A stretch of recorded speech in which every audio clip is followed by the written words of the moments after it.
We are Baltimore. We are Wisconsin. This season's surprising Brewers squad might be best described as a bunch of prospects and second chancers who are highly motivated to prove they belong in the big leagues. But tonight, the first place Brewers gained some name recognition in the form of a stolen base king and a former MVP. Ryan Braun and Jonathan VR and the crew takes aim at the Reds. It's next on Fox Sports Wisconsin.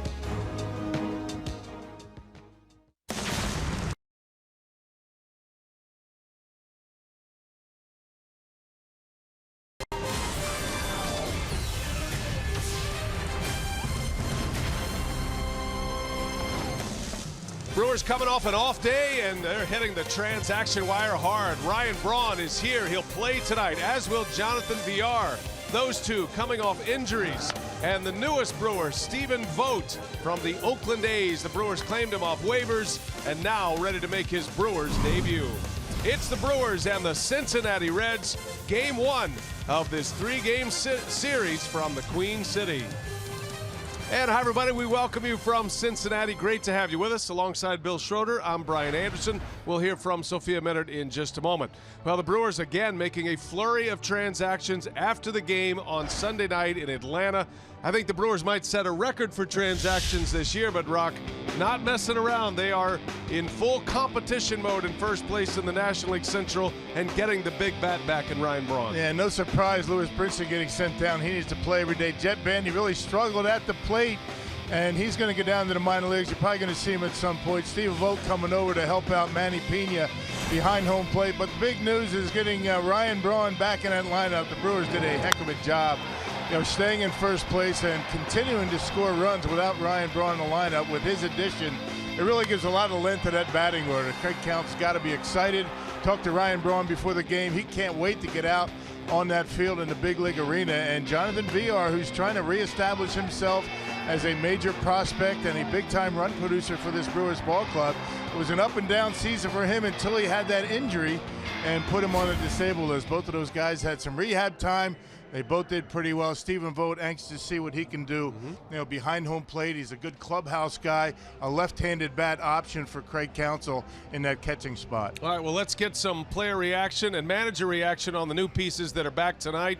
And for that, we check in with our reporter, Sophia Minnaert. Sophia. Thanks, BN. You're right. With looking at this team and staying in first place, staying the course without Braun, who missed the last 31 games, and VR, who missed the last 16. And really the big news of the day was the acquisition of Stephen Vogt and him joining the club here today. He is not in the lineup today. Craig Counsell wanting to give him the day to get to know his new teammates, but he will be in the lineup and behind home plate tomorrow for Chase Anderson. So Braun spoke about how he's feeling physically, and Vogt on the new opportunity here with the Brewers. Whole experience, everything went really well. Obviously got tested by getting some at-bats, getting some balls in the outfield, running the bases a little bit, doing a lot of the things that you need to do to regain confidence in anything that you're coming back from when it comes to an injury. So the whole experience was great, and I'm excited to be back. I think he's, very well respected in the game for how he handles himself. So, he'll fit in. He's going to fit in very easily, and it's going to be a smooth transition for him. Junior Guerra getting ready to open up this series here in Cincinnati. His 8th start of the season, but his first here against the Reds. We've got first pitch coming up next. Brian Anderson and Bill Schroeder.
Ballpark tonight in Cincinnati as we get ready for game one of this 3-game series. Great to have him here at Great American Ballpark, traveling with the crew.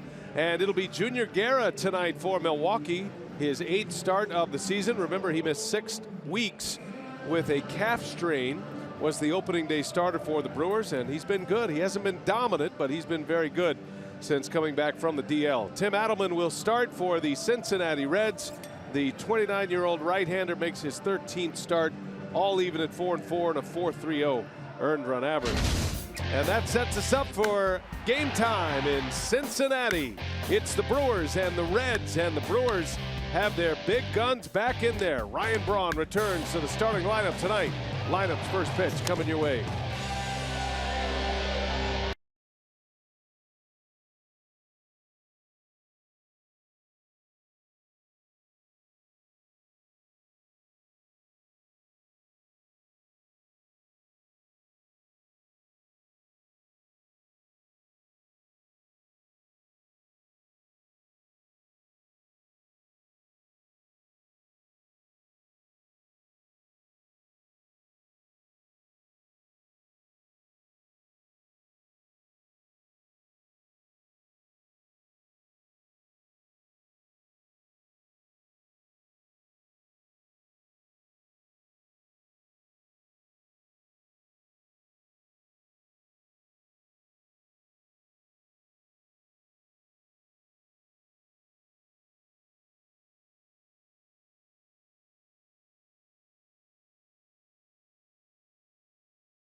Tonight's Red starter, Tim Adelman.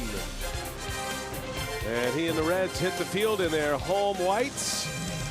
Tonight's game on Fox Sports Wisconsin, presented by Potawatomi Hotel and Casino. Great to have you with us tonight on a Tuesday night. Brewers enjoyed a day off yesterday. Brian Anderson, Bill Schroeder, Sophia Minert with you. Our producer tonight, Dan Keener. And tonight's game directed by Renardo Lowe. Brian Mikulajic also in the truck doing whatever he does. Craig Counsell and the Brewers trying to make it back-to-back wins. They dropped the first 2 games in Atlanta, won the finale, and they will open up play today, a game up on the Chicago Cubs, who won yesterday. Here's the Potawatomi batting order for the Brew Crew tonight. Eric Sogard, Eric Thames, and Ryan Braun in the top 3 in the order for Counsell. Then Shaw, Santana, and Pena. Bottom 3, Broxton, Arcia, and Guerra. And Tim Adelman is on the mound. This is a guy that was pitching an independent ball just 4 years ago. Ends up making it to the big leagues last year, Rock. The 6'5" right-hander. I don't think you could go for a journeyman title on it, but he's been a late bloomer here. Yeah, with right. the Reds. Second year with the Cincinnati Reds. He's making his 3rd start against the Brewers. 0-1, a 3.86 earned run average. Took a loss his last time out at Tampa Bay. 3 runs in 5 innings and an 8-3 loss. He's ready to go, and here is Eric Sogard leading off for the Brewers, and there is strike 1, and away we go tonight. What a great night for baseball in Cincinnati. 76 degrees. Just a few puffs up there as Sogard lines one back up the middle He just keeps on keeping on. Every day he shows up, and as he's been the leadoff hitter, he has produced in a big way. Yeah, on base percentage off the charts for Sogard, and taking a fastball from Edelman. You're going to see a lot of fastballs from this guy tonight. He struggles with his breaking ball, his secondary pitch command. Sogard coming into play tonight with a .462 on base percentage, and he's on to start it for Eric Thames. Boy, here's a guy that is excited to get back to Cincinnati and to face the Reds. He has done some big damage in the home run category against the Reds. 8 of his 40 have come against the Red this year. 13 runs batted in it as well for Eric Thames. Yeah, he was red hot early in the season when the Brewers were here. The Brewers 6-1 against the Reds, and one of the reasons Eric Thames and the damage he has done, he's inflicted upon Cincinnati, not just here but at Miller Park as well. 8 home runs, just 25 at bats. Incredible number. Big production from Thames. Thames homered against Adelman, one of those 8 coming against this pitcher in a couple of at bats. Well, the Brewers lineup takes a completely different look tonight with Ryan Braun in there. And Thames, who's been hitting second most of the year, whether Braun's been in there or not, that becomes a much more comfortable spot in the order for Eric Thames with the dangerous Ryan Braun in the 3-hole. And you got Santana, he's behind Shaw, he's in the number 5 spot, so you've got length to the batting order. Yeah, swing and a miss by Thames. So right before we started the game, you might have noticed Craig Counsell was talking with the umpires. Umpires went over to both benches, let the managers know. Just to clear that up, we've had this before, but there are no challenges, or there are no manager issue challenges, as that is a called strike 3 on Thames, and the first out of the ball game is a backwards K. So basically, Rock, due to pregame technical issues with the replay system, each club will be afforded its normal manager challenge, but they'll have unlimited crew chief review. So a manager can ask. You're not going to get penalized if the challenge is not successful, and then the crew chief, who in this case is Field and Colbreth, can initiate any challenge after that. We've had this situation one other time. Yeah, this season, and ordinarily you're going to see a few more replays, I would imagine, or reviews. It becomes the why not theory for a manager. Well, here's Ryan Braun. A sight for sore eyes. Braun back in the lineup. Brewers playing well without him, scoring runs without him, and as you can imagine, he'd be very anxious to get back in the big leagues. Ryan loved his time down in Appleton. He has not played in a minor league game since 2007, before he got called up to the Brewers for the first time. He'd never been on a minor league rehab, and certainly would not be sent down at any point. He said he had a great time. The crowds were standing room only. He appreciated that very much. He said he felt very good getting down into that setting in Appleton. He bought the team the spreads every night. He was responsible for the meals. He said he loved it. It was a lot of fun for him. Yeah, good for him. And you know, the folks up in Appleton responded. I mean, Ryan was talking about how much energy there was in the ballpark with he and VR on their rehab assignments, and yeah, so far so good for Ryan. He said everything seems to be a-okay with the calf. VR the same. Not wearing any kind of brace. He does wear a sleeve over that calf. He does that anyway on his lower legs, so he's not restricted whatsoever, and that was part of the purpose. And Braun felt like he came back a little early from his first calf injury, was only active for 4 days, and then had to go back on the DL. So essentially he has missed a month of play for the Brewers. Tonight playing in only his 31st game of the season.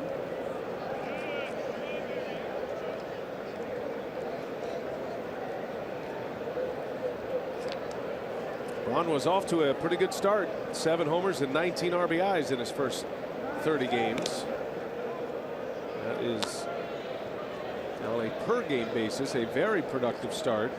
Batting average a little bit low for Braun at 262, but he was hitting his home runs, and he was the RBI leader at the time he went out. Yeah, there was a period of time he was grinding through, you know, arm issue, the calf issue, and he chases one. So a little anxious at the plate. You don't see Braun do that very often. Adelman strikes him out. Back-to-back Ks here in the first. Yeah, let's check out the Menards Reds defense. I mean, one of the better defensive teams in all of baseball. They've committed only 38 errors this year. That's second best only to the Rockies in the National League. And very strong up the middle. Devin Mesoraco back. Their all-star catcher has missed a couple of years, but he's back behind home plate. Peraza Jeanette up the middle, and Billy Hamilton covers a lot of ground out there in center field. 2 gone now. Sogard still at first, and here comes Travis Shaw. This is a bit of a home game for Travis Shaw, whose dad pitched for the Cincinnati Reds. Jeff Shaw, terrific closer in his day, and the Shaws still make their residence in Ohio. So he said he's got a lot of family coming to the ballpark tonight, and I'm sure a lot of friends will be making their way here as well to see him play. Travis is from a town called Washington Courthouse, Ohio.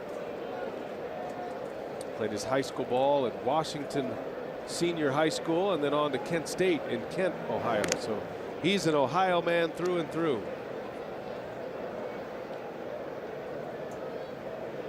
And he's been red hot as of late, swinging the bat well, hitting some homers. Shaw fouls it away. Yeah, he hit a bomb in Atlanta. That was on Sunday, way back. One of the longest home runs he's hit this year. I think actually by distance it was ranked the 5th longest this season. 429-foot homer. And that set the wheels in motion for the Brewers. They scored early in that game, had 3 on the board in the first couple of innings, and they won the game 7-0. 3rd shutout of the year for Brewer pitching. Zach Davies was terrific through 7. Paolo Espino was able to finish the game, pitch the final 2. And it was one of those games where the outcome was really never in doubt after the 4th inning. And Espino did a good job cleaning up the final 2 innings, and you know, Atlanta never did really threaten. Shaw sends one high in the air to left. That's going to hang up for Duvall. And a leadoff single is left stranded for the Brewers. We're off and running in Cincinnati. Junior Guerra, the Brewers opening day starter, back at it tonight.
Redlegs are coming up against right-hander Junior Guerra. Let's check the Cincinnati starting lineup, courtesy of manager Brian Price, sponsored by Potawatomi. Billy Hamilton leads off, Scooter Jeanette, the former Brewer, and then Joey Votto. In the middle goes Adam Duvall, Eugenio Suarez, and then Scott Schebler, Devin Mesoraco, Jose Peraza, and Tim Adelman round out the starting 9 that will face Junior Guerra. Yeah, making start number 5 in the month of June. He's currently 0-1, a .391 earned run average. Took a no decision his last time out against the Pirates. 3 runs, 6 innings. He's been grinding through his last 2. But, you know, without his really good split-fingered fastball, has been able to put together, 3 straight quality starts, showing that he's more of an all-around pitcher than people give him credit for. It's not just a splitter. Guerra ready to go to work. He'll face the speedster Billy Hamilton to start it. And on the first pitch, a foul out of play. It was a good study out that StatCast releasing some of the results on the fastest players in the major leagues. Billy Hamilton, the fastest. It's a way to measure players. Billy Hamilton is the fastest. Keon Broxton ended up 5th on that list. So you got a couple of center fielders tonight that are among the fastest in the game. Yep. It's not something that surprises you when you watch him run. No. And what that means is you don't want to walk this guy. You got to be able to control this guy at the top of the order. It makes your job against the Reds much better. Hamilton rips one into deep right field. That's way back and gone. A leadoff home run for Billy Hamilton. And a quick strike for the Cincinnati Reds. Just his 2nd homer of the year. And it's 1-0 Reds. And a very quick run around the bases as well. Well, Junior gave him a fastball. Look, that was right down the middle of the plate. Yep, and he hits it out of here. Put the charge into that one. Only 2nd home run of the year for Hamilton, giving the Reds a 1-0 lead. The only question was that going to be high enough? And it was. First throw. And they fire off the pyro in the outfield after the home run. So the marine layer has moved in center field. That'll clear up in just a moment. Billy Hamilton, 2nd homer of the season, his 20th RBI, and he puts the Reds on top 1-0. Now Scooter Gennett takes a strike. 2nd career leadoff home run for Billy Hamilton.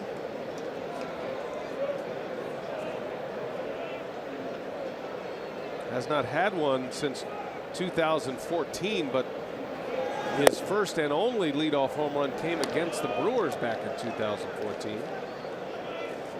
A few home runs against the Crew that year, if I remember correctly. His last leadoff homer was against Marco Estrada against Milwaukee. That's better fastball command for Junior. It's his pitch counts been getting up there on him. Last time out against the Pirates, 6 innings, 114 pitches. A familiar foe in the batter's box, Scooter Gennett. He's having a great year with the Reds. Strong season and a change of scenery for Gennett has made a world of difference. He's hitting .306 right now with 11 home runs, 40 driven in. Got an OPS over 900 coming into play. Yeah, had a 4 home run game this year. Yesterday, Gennett was 1 for 4. The Reds lost in St. Louis, and now Gennett draws a walk. And a shaky start for Junior Guerra. Well, check out the Brewers Menards defense. You got Ryan Braun back in left field. That's good news to see Braun out there again. Broxton in center, Santana in right, Shaw, Arcia, Sogard, and Thames from 3rd to 1st, and Manny Pena hanging the signs for Junior Guerra tonight. We had a good chat with Craig Counsell before the game about how he will manage his roster now that Braun is back, and VR and Stephen Vogt, the 2 not in the starting lineup that are new faces to the ball club once again. VR, of course, coming off the DL. There's a fly ball into right. Joey Votto out in front, and on 1 pitch, Joey Votto is retired. So the first out for Junior Guerra. Joey Votto's swinging the bat well as usual. It's got big home run numbers. RBIs are up there, and say he's been a little bit more aggressive up there at the plate, and that first at bat bears that out, going after the first pitch. Now it looks like Craig Counsell is going to have regular playing time due to regular rest around his position player core. Jonathan VR will mainly play second base when he plays. He's a bat off the bench for right now, but he'll be a second baseman. I thought it was interesting that Counsell mentioned, as Guerra deals a strike to Duvall, mentioned that if he needed a backup shortstop or if Arcia needs a day off, Sogard would be the shortstop. Right. And VR would play second. Counsell likes Sogard in that shortstop position. Arcia is the guy who plays just about every day, so that's not going to come up often. There's a high fly ball deep left. That's going to be way gone. And Adam Duvall sends one into the upper tank. And a 2-run home run to make it 3-0 Reds. Yikes.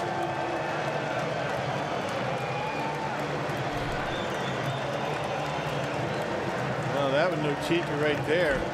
Fastball in. And Duvall gives it a ride. Second deck out there and left.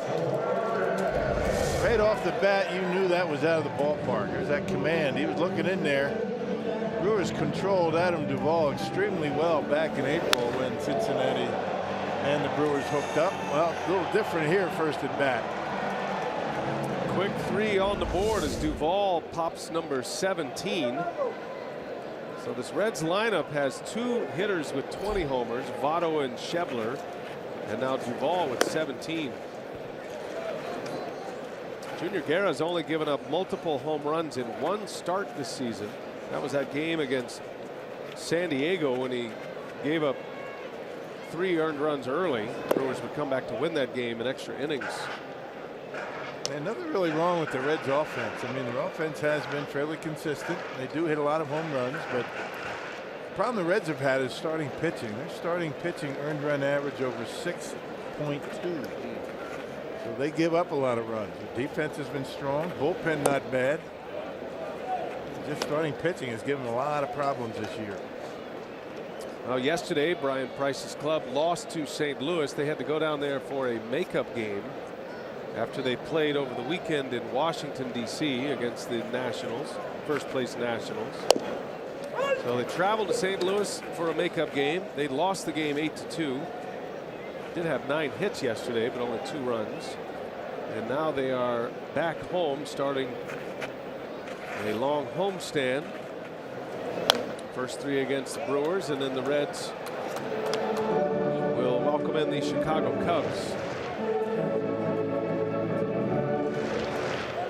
Cincinnati with a record of 31-44.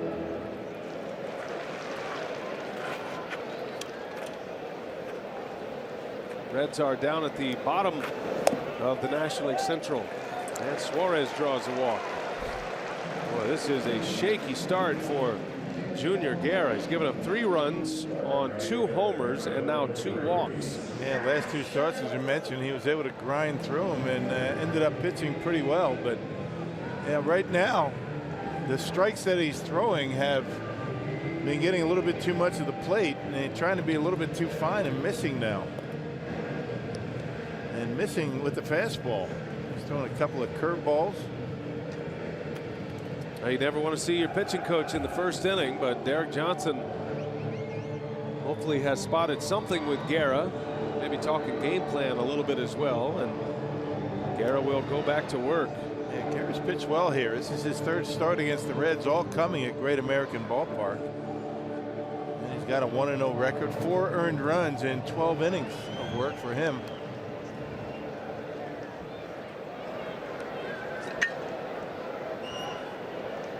Earned runs at Great American Ballpark leading up to this start. He's given up 3 in the first inning, only recording 1 out.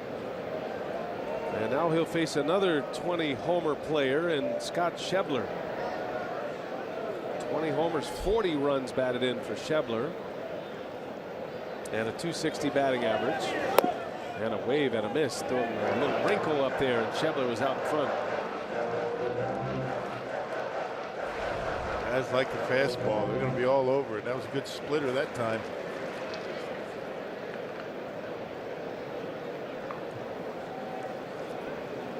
Runner at first. Shift is on for Schebler. In the dirt. 1-1 the count.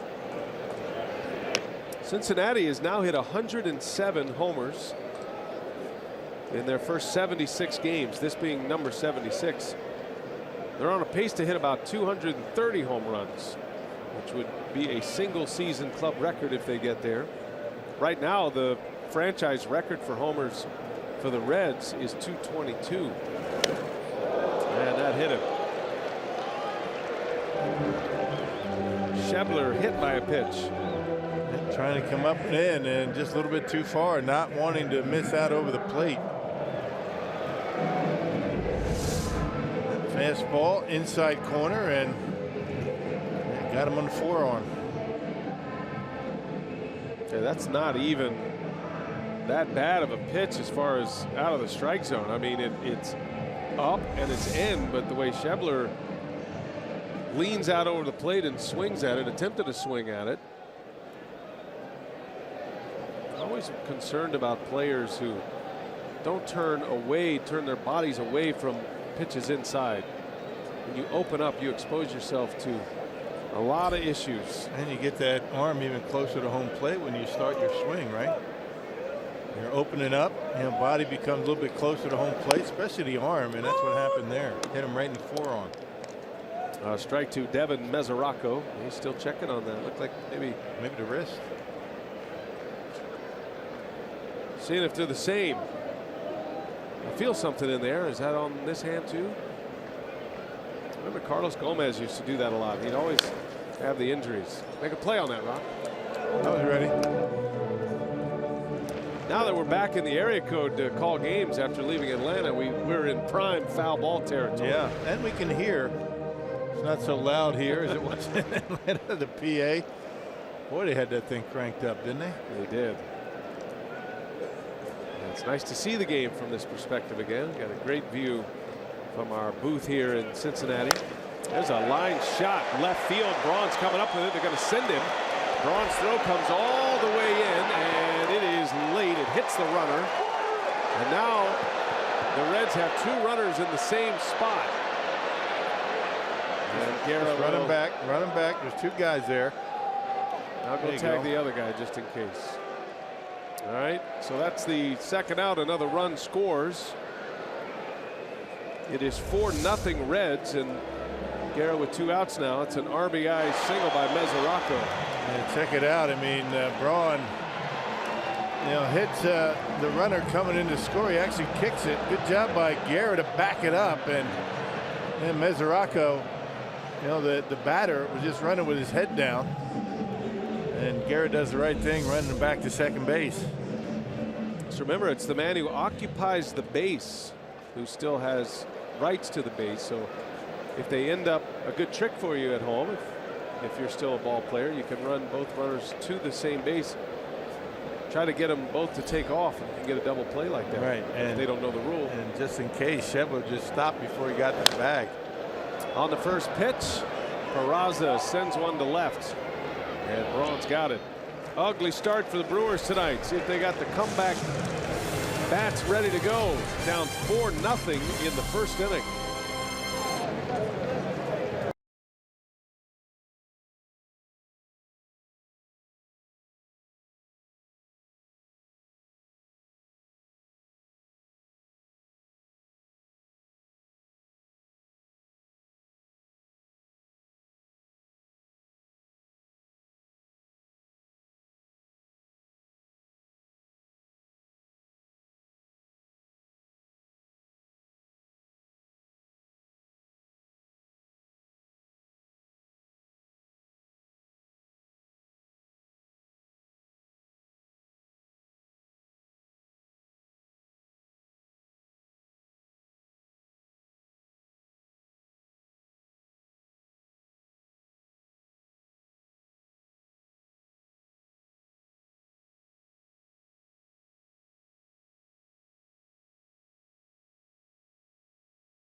4-0 lead. Scoops from the clubhouse with Craig Counsell, brought to you by Car Soup, addressing the catching situation with Jet Bandy set down to AAA Colorado Springs with the acquisition of Stephen Vogt from waivers by Oakland on Sunday. And so he said Vogt will get his first start tomorrow with Chase Anderson. Wanted to give him the day just to settle in, get to know his new teammates, and already start the process of doing video work, speaking with catcher Manny Pena, and also getting to know the new staff here. So he said it's really not unlike calling up a player from AAA in terms of the learning process for Vogt. And he imagines that he'll continue to split the time at the catcher position as Vogt gets more comfortable. And Rock, we were talking about that before the game, of what that process looks like for a catcher when they're joining a new team. Well, again, I mean, Stephen Vogt's been around. I mean, he's been an all-star. He knows how to call a good game, and it's not going to take him too long to understand what these guys, these pitchers want to do out there.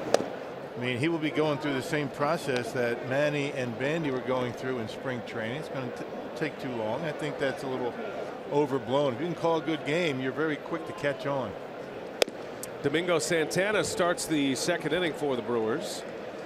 Today is an acclimation day for Vogt. He's already caught a number of bullpens before the game. He's been getting to know his teammates, had a media scrum as well, led by our Emmy Award-winning reporter, Sophia Minner. Santana strikes out to start the second inning. Stephen Vogt has been an all-star the last 2 years. He got off to a rough start this year and was taken off the Major League roster of the Oakland Athletics. And then the Brewers claimed him off waivers, which means the Brewers are on the hook to pick up the remainder of his salary. A little less than $2 million the rest of the season. And he comes with a reputation as a great clubhouse man and a very strong character guy. And I think all the same things you'd say about Jet Bandy, you say about Stephen Vogt. Here's Manny Pena, and he sends one deep to left, backing up Duvall, and he's out of room. That's a home run for Pena. And the Brewer catcher with a solo shot puts the Brewers on the board in this second inning. This is a launching pad, is it not? That one sounded like it was off the end of the bat. Manny was able to hook it, got enough of it, dropped it in the first row, out there in left field. I think you're right. It was a little bit down off the end. Yeah, and he didn't get it all. You don't have to in this ballpark. I know the folks in Cincinnati tired of hearing about, everybody saying their ballpark is easy to hit homers. You still got to hit them. Now the Brewers are on the board, and for Manny Pena, that is home run number 5. 21 RBIs now. Keon Broxton takes a strike. Great American Ballpark right now is 5th, allowing the 5th most home runs. 3 tonight has actually put him in a tie for 4th. It is shocking that Target Field has given up so many homers. I'm shocked that Great American Ballpark is so low, especially since the Reds hit a lot of them. And their starting pitching is, as far as earned run average, worse than baseball.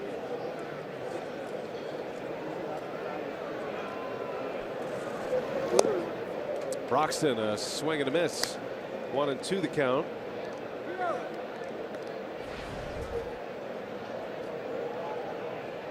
Now the Reds, compared to Miller Park, have played 6 fewer home games.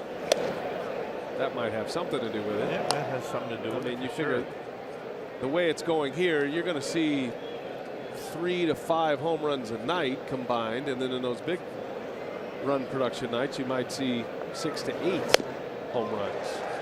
So by the end of this homestand, I'm sure they will have their mark as Broxton strikes out. And Tim Adelman, not known as a strikeout pitcher, has already racked up 4 of them. They're doing it mostly with a fastball. I think one of his strikeouts are on a breaking pitch. That one to Ryan Braun. That one he's able to get by Keon Broxton. 28 walks, 61 strikeouts, and 69 innings of work coming in. Here's Arcia, sends one deep to center field. That is back. It's got a chance, and this one's gone. Orlando Arcia jumping on the first pitch and showing some center field pop. His 6th home run of the season. And it is a solo homer from the 8th spot in the order that makes it a 4-2 game. Now, don't look now, but this kid's starting to figure it out up there at the plate. Coming in at 271, the batting average. Well, he had a nice run in Atlanta. He's really starting to be aggressive and driving the baseball. Fastball up, out over the plate. Knocks it out of here. We're talking to Craig Counsell about Arcia's ability to pull the ball as of late. All he did was say he's just learning how to hit up here. Simple as that. Not doing anything different.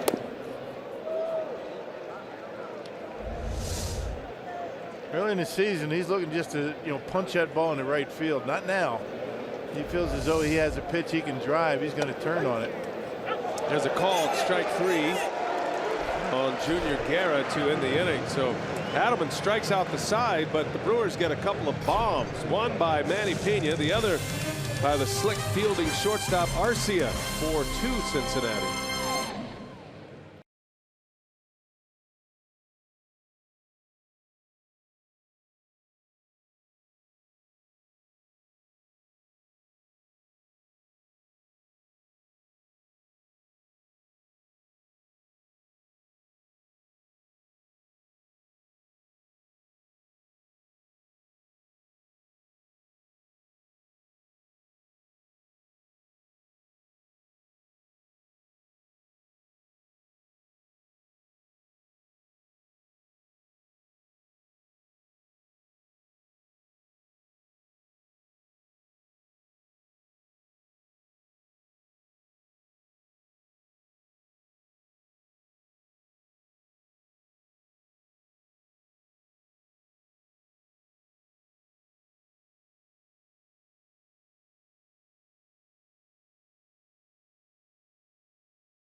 Brewers get a couple back as we head to the bottom of the second. And All-Star Game voting closes on Thursday, so if you haven't already submitted your 35 votes, head to Brewers.com and fill out your ballot full of Brewers. Vote the maximum number of 35 times, and you'll be entered for a chance to win a meet and greet with Ryan Braun. Orlando Arcia, he might have an all-star future. Certainly has a gold glove potential. 22-year-old shortstop with a long home run, his second longest of the season. He hit that ball 413 feet. Left the bat at 99 miles an hour. His longest homer came against Matt Harvey of the Mets back on May 12th. Hit that one 422. Second longest this season for Arcia. Third longest of his career. The pitcher, Adelman, leads off this second inning. Guerra giving up 4 in the first inning on 2 homers. 2-run home run by Duvall. Adelman with a couple of hits. He's driven in 2 runs this season. And a big bouncing ball backing up on its Shaw. And a long throw is just in time to get Adelman. Yeah, he played that one back. I wasn't sure about that. Even Adelman. And the pitcher getting down that line, and Adelman's just going to stay at first base. He thinks he's safe. Call on the field is out, and they will certainly take a look at this one. Long strides. Very close. It's when the ball makes contact with the glove, not when it disappears, but right there. Yep, he's out. And no challenge by the Reds, so a 5-3 put out. Travis Shaw had just enough on the throw. A little risky playing that one back in that second hop and almost lost the out. So one away. Here is Billy Hamilton back to the top of the order already for the Reds.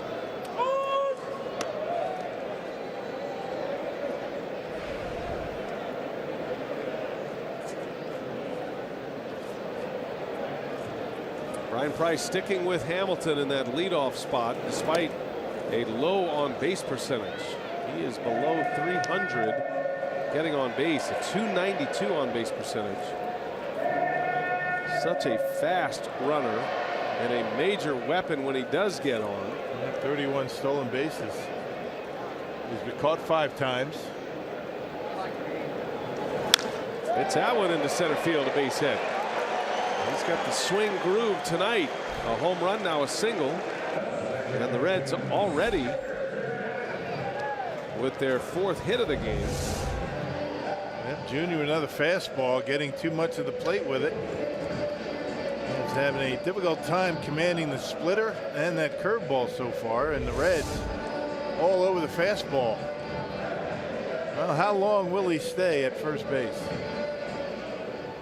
Last year, Jonathan Villar won the stolen base crown, stealing 62 bases.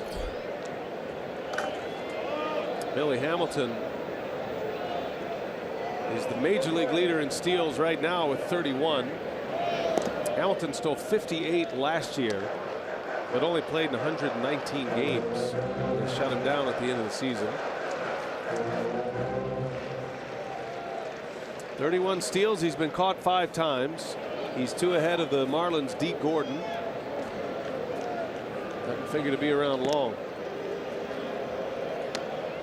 And a lot of times doesn't even wait around at second base too long. He likes to steal third.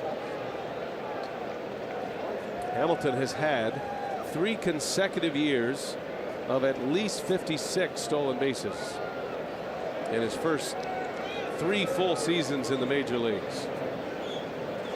Guerra's got a very quick move to first. He's got a big lead too. He's getting a little bit more every time Guerra throws over.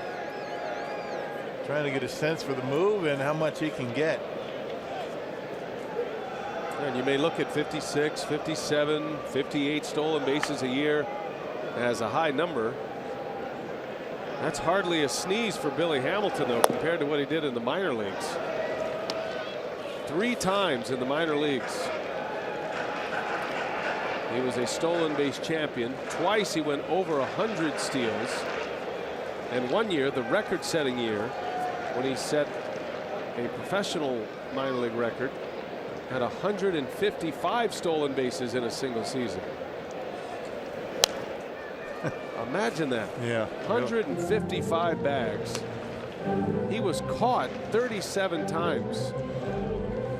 That was across 3 levels of play. So he attempted a stolen base, close to 200 times. Man. Yeah. That was across 2 levels. I beg your pardon. That was single A and double A that season, 2012. And that's when we all first got to know about the legend of Billy Hamilton. Jeanette swings and fouls it away. So you can see the formula for Brian Price. He's looking at a formula that worked very well for the Brewers last year, with VR leading off and a stolen base threat, a left-handed batter, Scooter Jeanette, hitting second.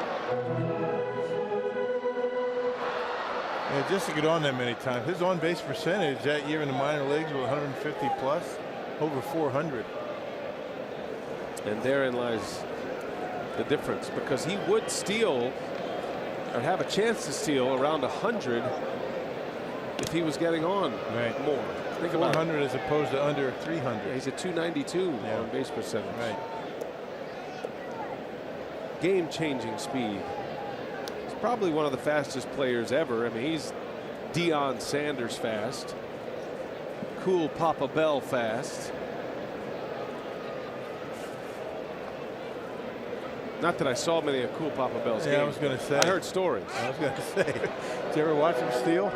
The story on Cool Papa Bell, is a famous Negro League star, is that he could get a base hit and be at second base before it touched the ground.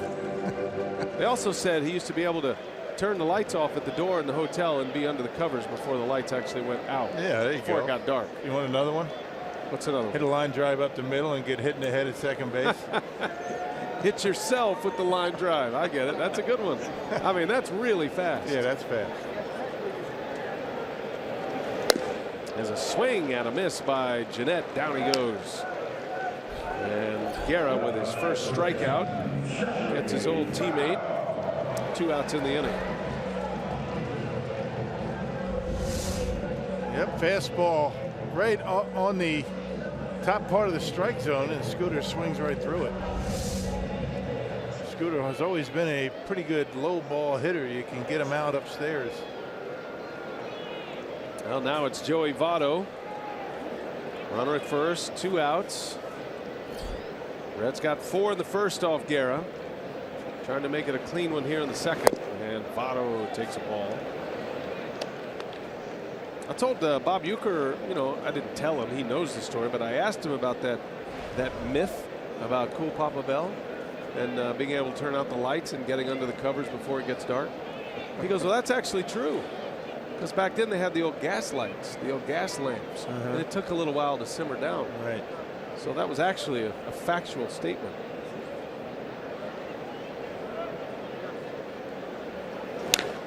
Votto pulls one foul. Of all the things that I figured he was going to say to that, that was the last thing. I did too. I thought there'd be a follow-up joke. Something, yeah. But he goes, no, actually, that's true. The lights were gas. See, that's the kind of perspective you get from you. And we miss him on the road. Yeah, we'll see him again at home. The Brewers are heading home for a series Friday at the Baltimore Orioles. Coming to town on the next homestand. Got some interleague baseball. Miami's first up. Brewers Marlins coming up Friday night.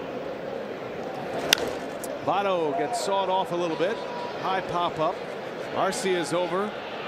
Waves Shaw off, and he's got it for the out, and the inning is over. And Guerra puts up a 0. It's 4-2 Cincinnati. We're headed to the 3rd inning.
Weekend with the Marlins taking on the Brewers this coming Saturday at 2:30 only on FS1.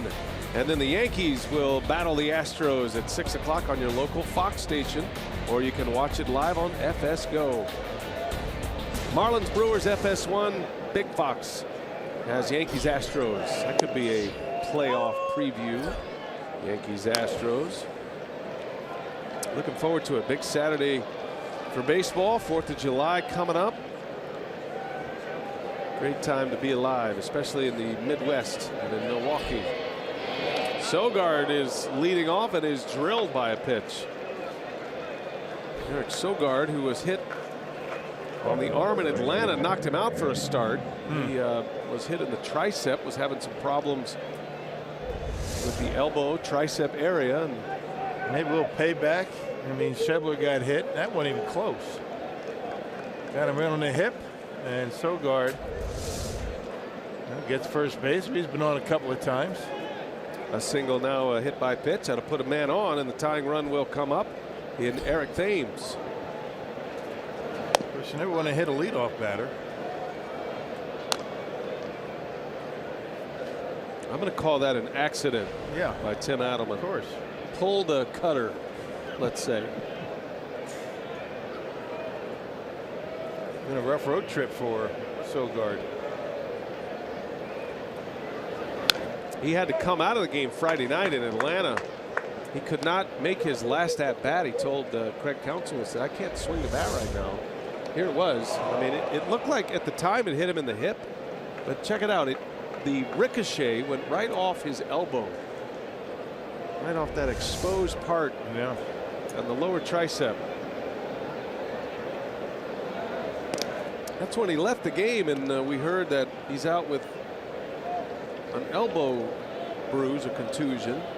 It didn't make sense. I thought he maybe got it in the field, but it was on the ricochet after that hit by pitch. Yeah. He missed one start. He did pinch hit in that game Saturday, and then he came back and played Sunday, played well once again. He's back in the mix. You figure VR is going to get a start, I would guess, tomorrow. I don't have any intel on that, but VR's been activated, and I would imagine Counsell wants to get him back in the lineup soon. Thames sends one to left field. On the run is Duvall. He's on the track, and he's got it for the out. Sogard tags, but will stay put. Just missed it on the bat, did Thames, and that'll be the first out of the inning. Yep, got under it and just a little bit on the end, and that kept it in the ballpark. Had some opposite field home runs in April here in this ballpark. There's that two-seam fastball from Edelman. And Thames gave it a ride, but got under it.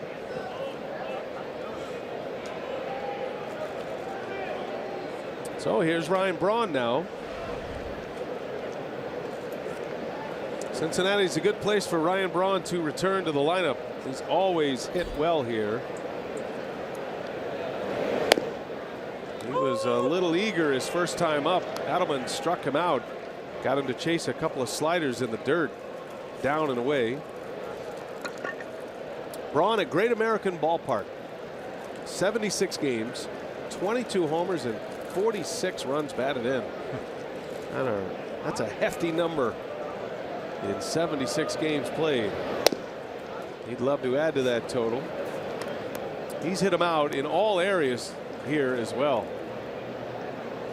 I can remember a number of deep left center field shots and right field home runs. Sounds like his numbers in just about every Central Division ballpark. Yeah, that's a good point.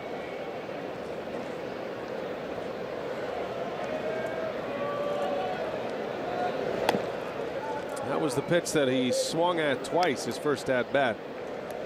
What has been great about Braun all these years is his ability to recognize pitches, make adjustments between at bats or even mid at bat sometimes. He's got the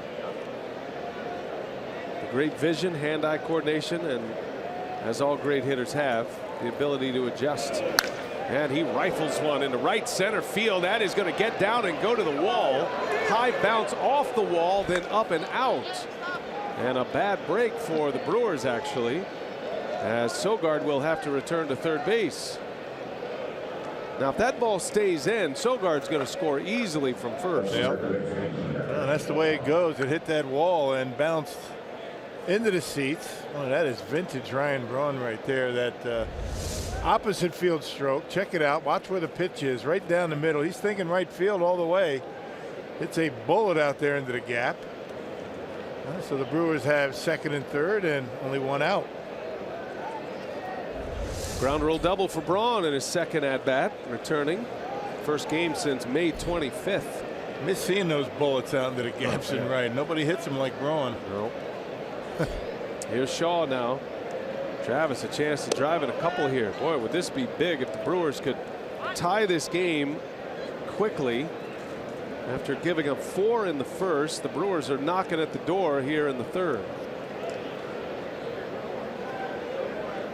Yeah, that's what the game plan is against Cincinnati. Get into that bullpen. And see if you can do your damage against this starting rotation. It's not been very good this year. Bullpen much better.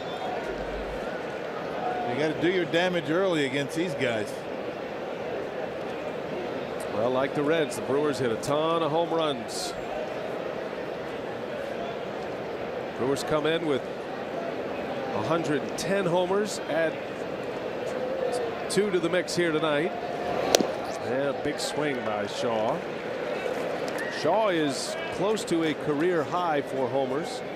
He has 15 home runs on the season. Travis Shaw hit 16 last year for the Red Sox. He was up the full year pretty much, but he ended up as a platoon player in the second half last year. So while he played in 145 games, he only ended up with 480 at-bats. Normally when you're up a full season and you're playing every day, you'll get around 600 at-bats. Did post career highs in homers and RBIs last season. Hit 242 with 16 homers and 71 ribbies. Second and third, and Shaw fouls it away. I'm sure he's going to enjoy hitting in front of Santana, who's been swinging the bat well. You know, one at bat plays off the other. When you have Braun in that number 3 spot, and you drop Santana down, who was hitting third quite a bit. That makes the offense even that much better. Santana's been hot. Shaw's been hot. He's got 2 out there now with 1 out. And Shaw down the right field line. That's got a chance. It is up and it is gone. Travis Shaw gives the Brewers the lead on a 3-run home run. Down 4-0 in the first. The Brewers wipe it clean. A 3-run shot here in the third inning, and Milwaukee's up a run. And that guy, you know, down and in. That is a dangerous spot to throw. Travis Shaw. My goodness. Well, Sogard got hit by a pitch to lead off the inning, and that is not a good spot to pitch. Travis Shaw down and in, drops the head of the bat on it, and way back and right. It didn't take the Brewers long to jump off the mat. This feels a lot like the Junior Guerra game against the San Diego Padres, when he gave up some early runs in the first inning, and the Brewers came back to win the game. But it took a full game and ended up being an extra inning game, the Brewers, to beat the San Diego Padres that night. They have erased the deficit quickly. Santana takes a ball. They've been doing it in a way that they do best, hitting homers. 3 of them already.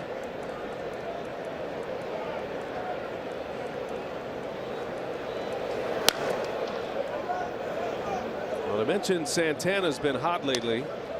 Domingo is sitting on a modest 6-game hit streak, but he has 9 hits in the streak. And that includes a homer, 5 RBIs. And a called strike 3. Adelman hits the inside edge. And strikeout number 6 for the Reds pitcher. Second out of the inning. We better get the Powerball home run leaderboard graphic in right now, because they're having to edit often. Travis Shaw now with 16 matches a career best. Got home runs for Manny Pena tonight and Orlando Arcia. I figure with Braun back, he's going to scratch his way onto that leaderboard at some point here. You know, that home run for Travis Shaw, exit velocity 107. Hardest hit ball of the night. Got it all. Moving it. I'm a huge fan of the exit velocity readings. Yeah, right. For offensive evaluation and pitching evaluation as well. You know, you can for example, you can take a picture and on MLB.com, there's a whole stat list. You can see where a pitcher's hot and cold zones are by the average exit velocity. Most of those are hovering right around the middle of the plate. But it gives you an idea. We saw Jake Arrieta earlier this year. His numbers weren't great. Remember, he had an ERA over 4. And, right. But his exit velocity was actually lower by a couple of miles an hour on average than his previous season. So that tells you that not hitting the ball as hard often, not barreling it up as often. That's really the name of the game for a pitcher, to try to keep the ball on the handle or off the end of the bat somehow. Doesn't always mean you're going to get outs, but over the course of a long season, the numbers usually bear it out that way. Manny Pineapple. Really, he sends one deep to left and foul. Pineapple with the glasses on, the sunglasses. Digging it. That's a great sign. She's got the best hat in the ballpark too. Got a little bling bling with that ball and glove.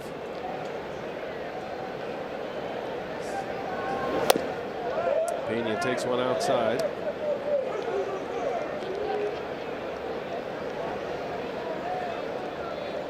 Manny homered with one out in the second.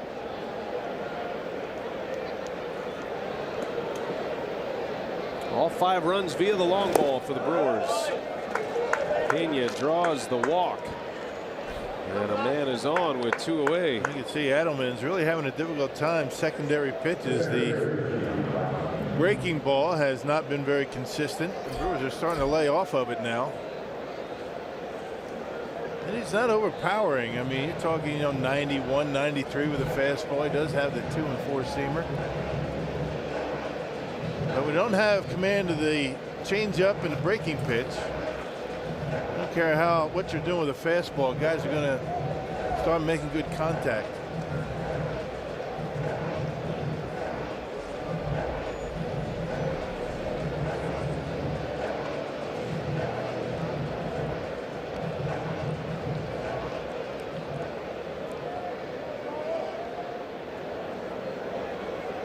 It's got to be a troubling feeling for a pitcher to see a 4-0 lead evaporate so quickly. You get 4 on the board early for an offense, and you find yourself trailing.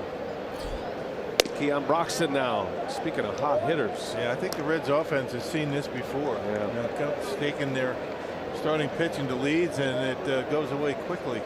It's got to take some life out of an offensive group as well. No doubt. Broxton pops it up a mile high. That's in foul grounds, playable. Votto's there, and that will retire the side, but the Brewers do some damage. Sogard hit by a pitch, Braun doubles, and then Travis Shaw turns a deficit into a lead. A 3-run shot in his home state. 5-4 Milwaukee.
Everybody's got to go Google the Flintstones of a certain age.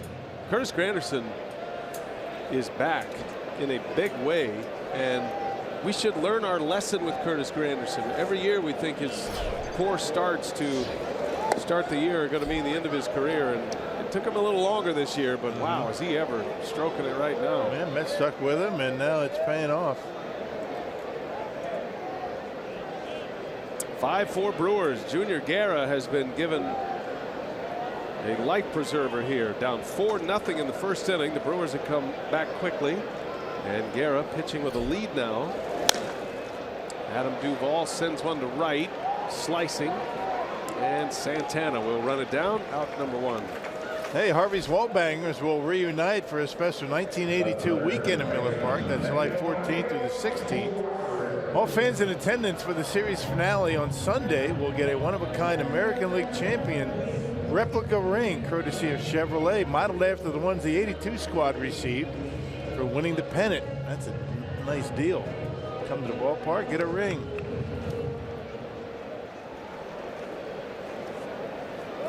Saw Don Sutton over the weekend. He was part of that '82 team. The Hall of Fame pitcher, now Braves broadcaster, and he wanted to pass along, as you know, Rock, that he can't make that reunion because of his obligations with the Atlanta Braves, but he very much enjoyed his time in Milwaukee, thinks of it as one of the great windows of time in his career, and wanted to pass along to the fans that he is sorry he cannot be there, but is always thinking about Milwaukee in 1982 and one of his favorite stops ever. Yeah, he loves Milwaukee, the folks in Milwaukee. And Suarez deep to right. That ball's not coming back. And it's home run or nothing here in Cincinnati tonight. 5-5 game as Suarez launches a huge opposite field homer, number 12. Man, that was a flick of the wrist out of here, too.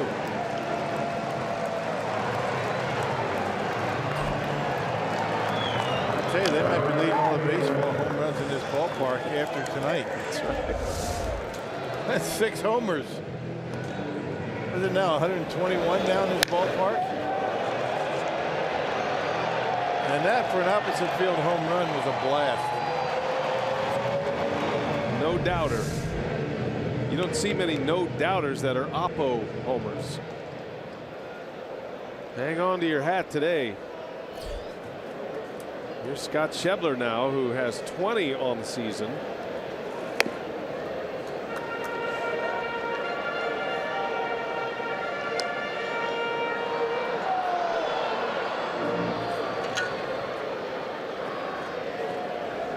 You guys can't wait to get to the batter's box tonight. Either team.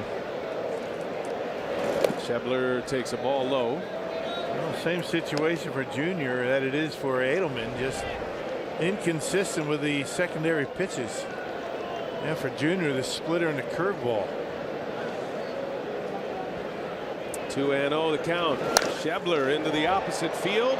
Braun is right there to make the play for the out. A line drive bullet off the bat of Schebler. It's the second out of the inning.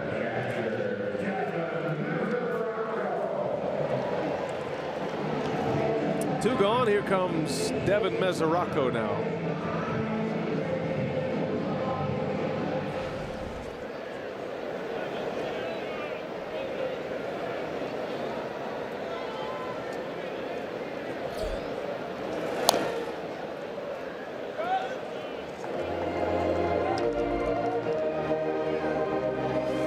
Mesoraco, an all-star catcher a couple of seasons ago.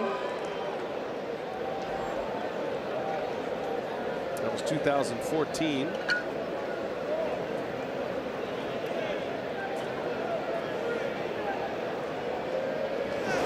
Oh, up and in. Buzzes the tower and back is Mesoraco.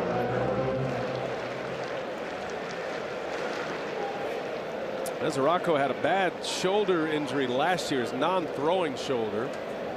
Only appeared in 16 games last year. Ended up with season-ending shoulder surgery in May.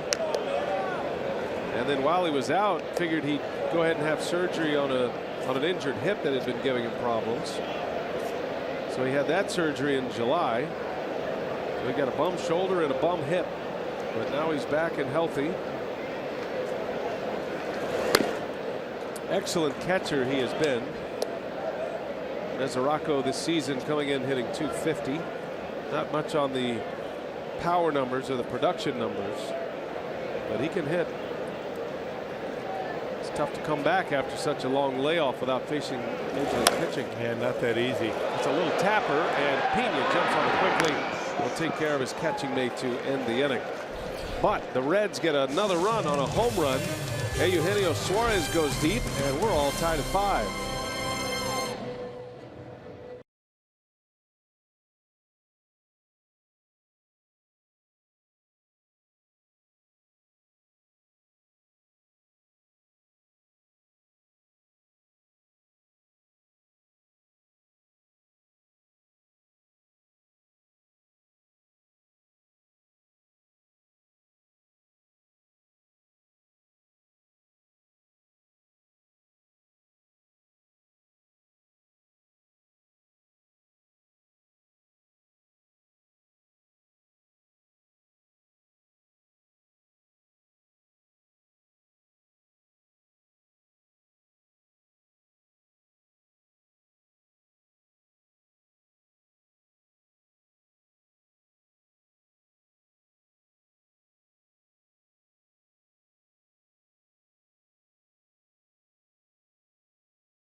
A great American ballpark, home of the Reds. We're all tied at 5. Been a ton of home runs already. Each pitcher has allowed 3 home runs, which is a season high for each pitcher at this point. 6 long balls as we head to the 4th inning. All tied at 5, each with 5 hits. And Orlando Arcia will lead off. Tim Adelman back on the mound. Brewers got down 4-0 quickly and have answered back. And Arcia, who hit a long homer on the first pitch his first time up, aggressively swinging at the first pitch that time. I think he made up his mind, Rock. Is he looking fastball, you think? And he chops that one over to third, foul. He hits 0-2. Brewers will be here same time every night. 3-game series. Night game for getaway day here in Cincinnati, a rarity. Yeah, the Brewers will have 3 games that all began at 6:10 in the Central Time Zone, 7:10 here locally. Guerra tonight, Chase Anderson tomorrow, Jimmy Nelson, and then the Brewers will come home to face the Marlins. And there's a lot of day games in that stretch. There's a chopper up the middle. Ranging over is Peraza, and he's got Arcia for the first out.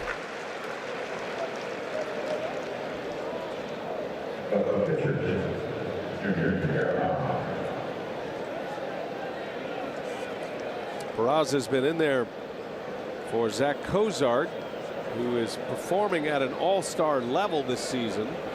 Cozart is out with a right quad injury. He's due back tomorrow. He's eligible to come back tomorrow. That is a big bat. He's a terrific defender always, but he's been swinging a hefty bat this year, Zach Cozart. And without the Red Star, that's the kind of production they're missing. And he was red hot against the Brewers in April. One of their toughest outs, and he was at the bottom of the batting order.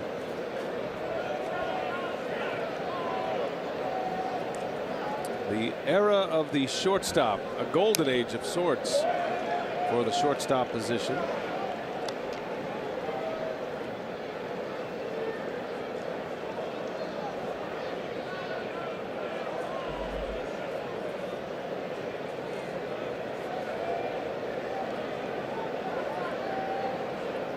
Junior Guerra right back to the pitcher. And 2 quick outs for Adelman. Hey, what better way to celebrate America's birthday than at America's pastime? The Brewers are at home over 4th of July as Manny Machado and the Baltimore Orioles head to Milwaukee for a 3-game series. That's Monday, July 3rd through Wednesday the 5th. Race seats are still available at brewers.com.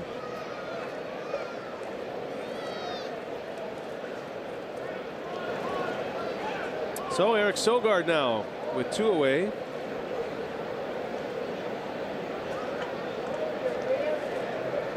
Sogard at the plate tonight, presented by Wendy's. On twice already. Singled in the first. He was hit by a pitch and scored a run in the 3rd inning. Brewers got 2 in the 2nd on the 2 solo home runs by Pena and Arcia, and then the 3-run home run in the 3rd by Shaw. Briefly had a lead at 5-4. Reds squared it up quickly with a home run by Suarez the very next inning. 3 in the books, 2 outs here in the 4th for the Brewers with Sogard at the bat.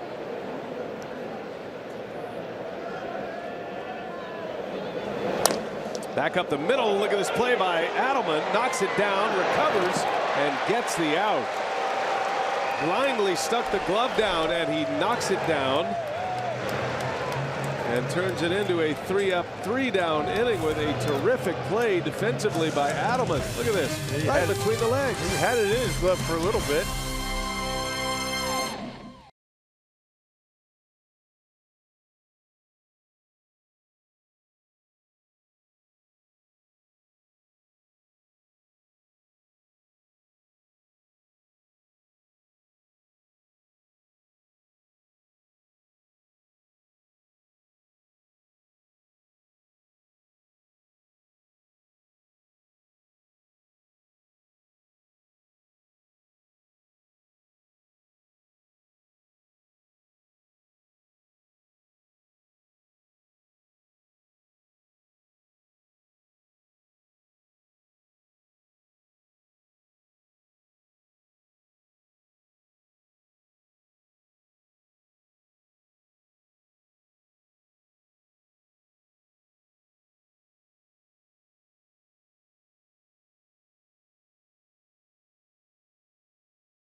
Brewers and Reds tied at 5 here in the 4th. Our minor league report, Lewis Brinson headed back to AAA Colorado Springs on Sunday, and he played in his first game since making his major league debut, and all he did was go 4 for 4 with 2 runs, 2 doubles, a triple, and a walk. 3 RBIs for him on the night. So in AAA, he's hitting .328 on the season with 7 home runs and now 28 RBIs in 46 games with AAA. So great to see him bounce back after he struggled at the plate here in the big leagues. Yeah, you know, his playing time, Sophia, was sporadic, and he's in the big leagues for the first time.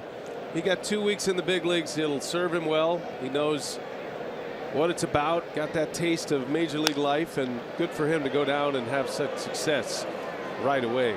And make it easier on him next time he comes up, which I would imagine will happen at some point this year, if not September, maybe before. But you know, the familiar surroundings down in Colorado Springs, and Good to see him swinging the bat well.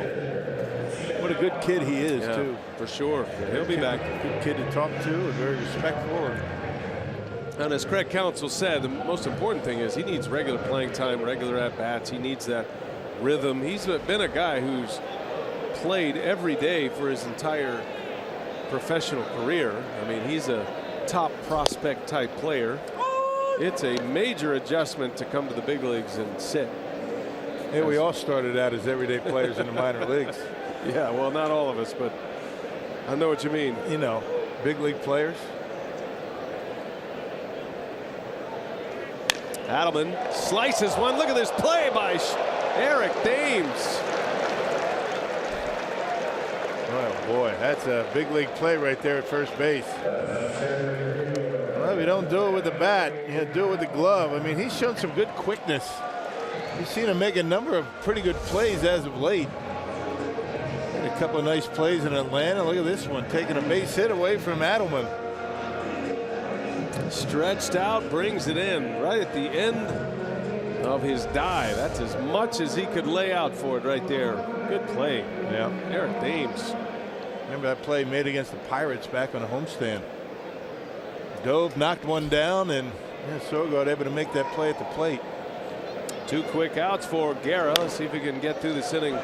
1, 2, 3. He needs one. It's good to talk about defense in this game. All we've been talking about is home runs. Yeah, all 5 runs for the Brewers, courtesy of the home run ball. And 4 of the 5 for the Reds via the long ball. Hamilton homered his first at bat. He's 2 for 2.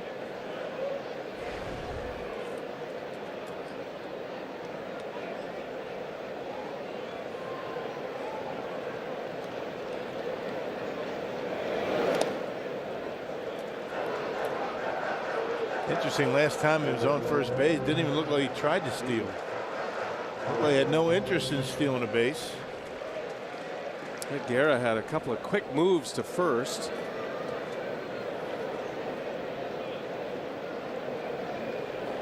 Two and 1 to count.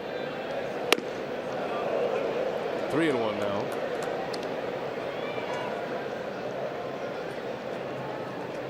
Junior Guerra missing 6 weeks with a calf injury. Right calf strain for Guerra. Did that in his very first game of the year on opening day.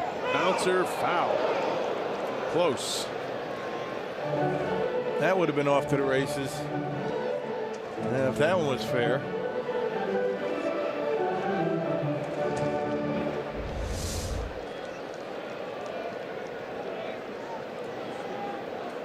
Make a play, kid. Never mind.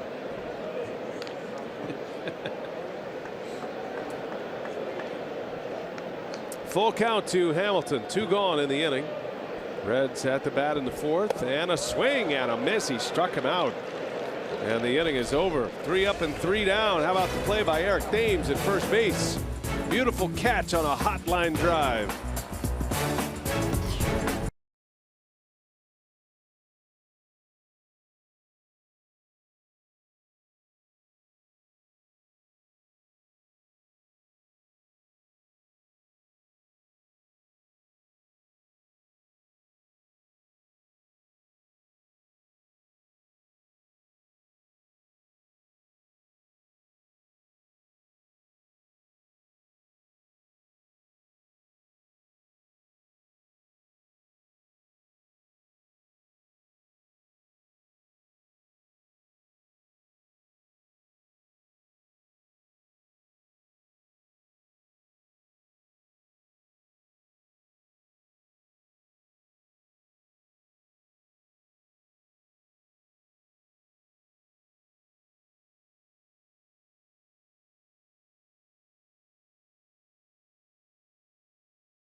Well, all-star worthy. How about Eric Thames? He has certainly put up the numbers.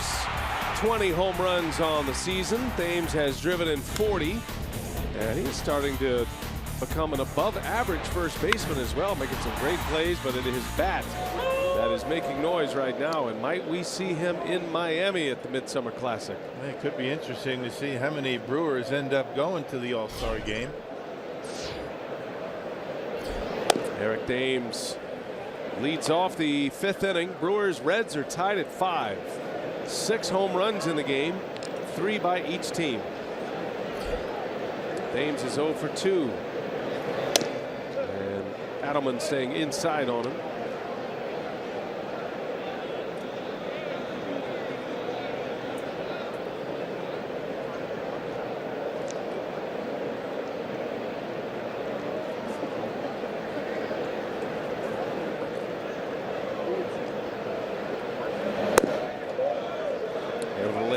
Changeup, and Thames in the driver's seat now at 3-1. Get that big brace on the elbow, that pad. Team's pitching him inside a lot more in Korea than they are in the States, he says. He's getting a lot of pitches away. He's got great opposite field power too. He's a guy that can go pole to pole with no problem. He doesn't often try and pull a pitch away. That pitch right there. And he takes the walk. Able to lay off of it. On base percentage continues to be good for Eric. He's at 374 prior to that at bat. It's a good number. OPS over 900. So he's aboard. More traffic for Adelman. Now the heart of the order coming up. Here comes Braun.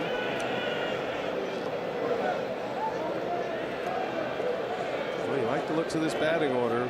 Thames, Braun, Shaw, Santana. They get down to Pena, Broxton, and that's a pretty good. That's a pretty formidable batting order to have to navigate through. Braun hit a bullet for a double his last time up. Adelman starts him with a big hook. Strike one.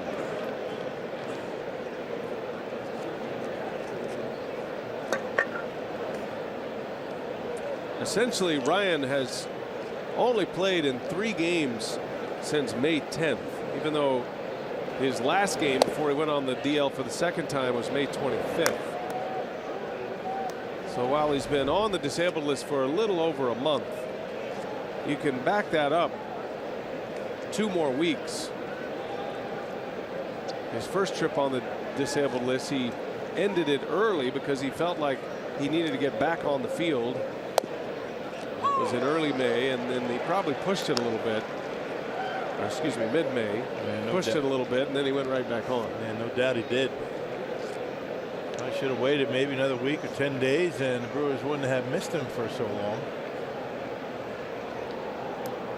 But rolls out of the dugout, second at bat, and hits a bullet into right center. Doesn't take him long, does it?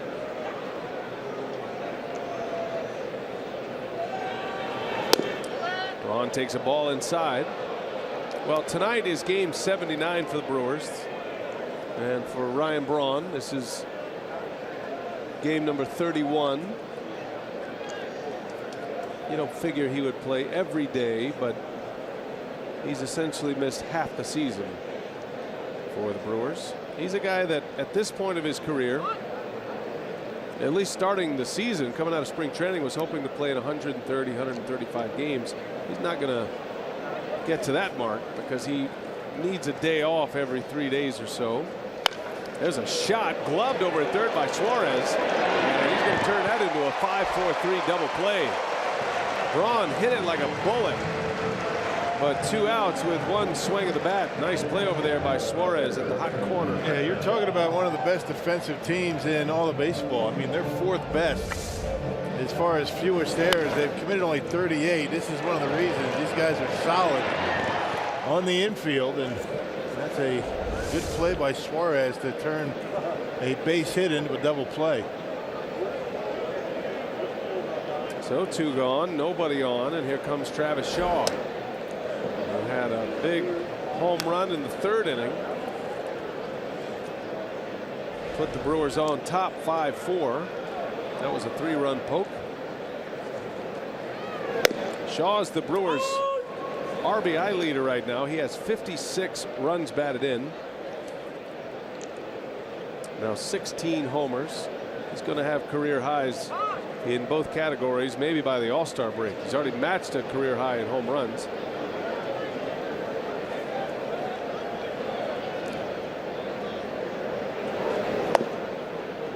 Changeup misses.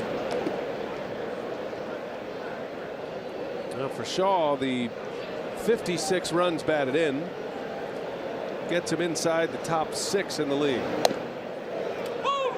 Breaking ball starting to throw it over for strikes.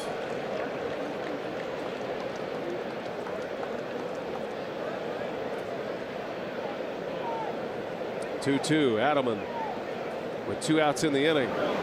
Curveball again. This time it misses high. Trying to stay away from that fastball, right? Especially down and in.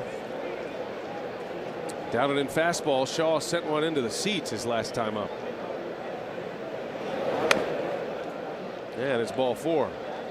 Yeah, one at bat leads to the next, right? In the memory of a pitcher. Yeah. He wasn't going to venture down in that power territory this time around, and Shaw is aboard for the second time. Well, you think about it. I mean, you know, Shaw just hit that big home run, and there's 2 outs. You got Santana coming up. He was on deck, and this is all in the pitcher's mind and the catcher's, Mesoraco, as well. But Santana struck out a couple of times, so they're not going to challenge him. Santana into right field. That is slicing and foul. Fan takes a spill.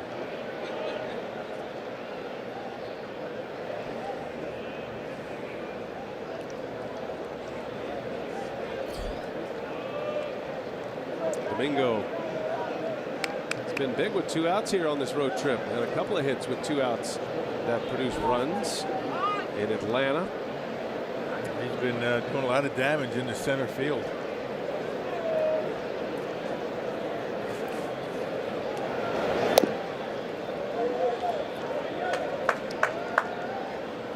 Well, you can't throw out the numbers from the early season, but there's a long stretch of games now where Santana is hitting over 300. His last 52 games. He got off to a really slow start. He hit just 169 in his first 21 games of the year. Had just 11 hits in those first 21 games. But the last 52, he's got 59 hits, including 10 of his 12 homers. That's on the edge, a strike. And again, I mean, I just mentioned it, you know, in center field and right center, he's been going gap to gap pretty consistently. Not trying to pull the baseball, staying on it, drawing his walks.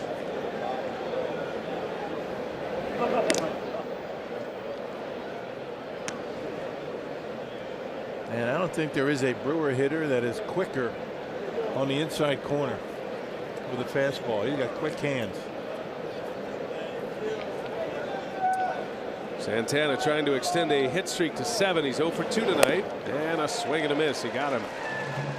Adelman's had his number. He struck him out 3 times. Scoreless inning for the Reds. We head to the home 5th.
Fox Sports Wisconsin is brought to you by Miller Lite, the original light beer.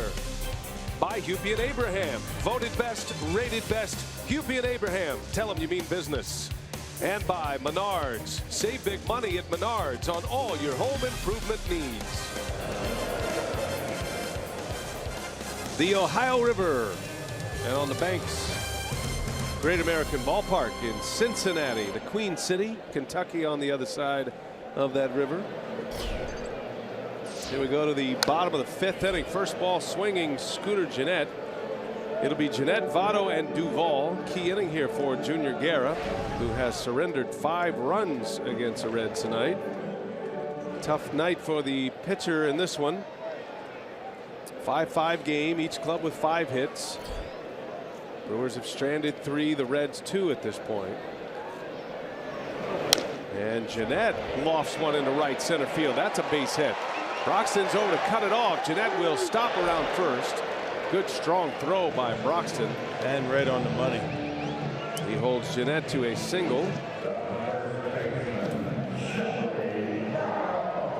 Scooter Gennett keeps on hitting for the Reds. He's 1 for 2 with a walk and a single tonight. He's got his batting average over 300. Hey, when Dana got that splitter and knocked it into the gap out there. Good play by Broxton. Spun around and threw a strike into second base. Yep. Gennett says, I better pull up stakes. Yeah, good decision. Get back. So here's Votto now.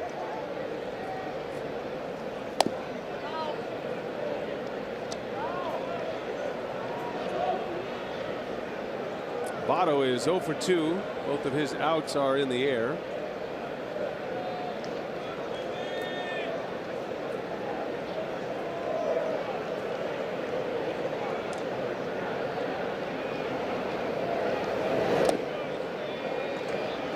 Two and 0 on Joey Votto.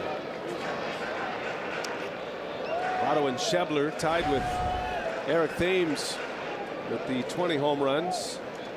53 RBIs for Votto. He's top 10 in the league in that category. Right now, Cody Bellinger leads the National League. The rookie from the Dodgers has 24 homers. And that's a bomb. That's not coming back. Another home run. This is a 2-run shot. It's the 4th of the night for the Reds. Number 21 for Votto. And it is 7-5 Cincinnati. They are making some solid contact off of Junior Guerra when they get hits. I mean, 4 home runs for the Reds. They've got 6 hits. And this one, no doubt, fastball right down the middle. And Joey Votto hits number 21 to give him a 2-run lead.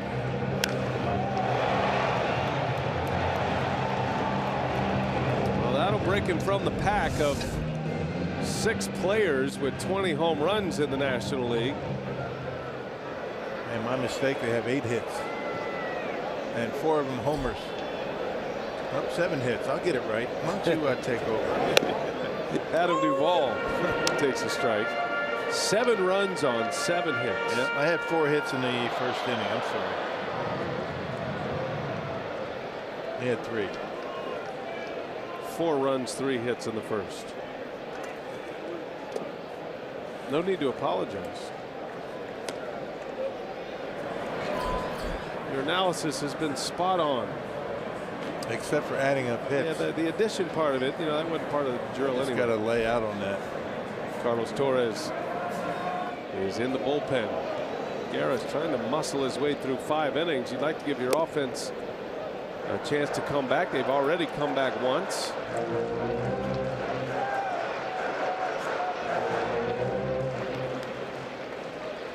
Been a scary night to be a pitcher in this ballpark tonight. Junior Guerra giving up 4 home runs. He hadn't given up more than 2 in a single game all year. Now that one's lined into right center, and that's going to get down and go to the fence. On his way to second base is Duvall with a double. He's 2 for 3. Still nobody out.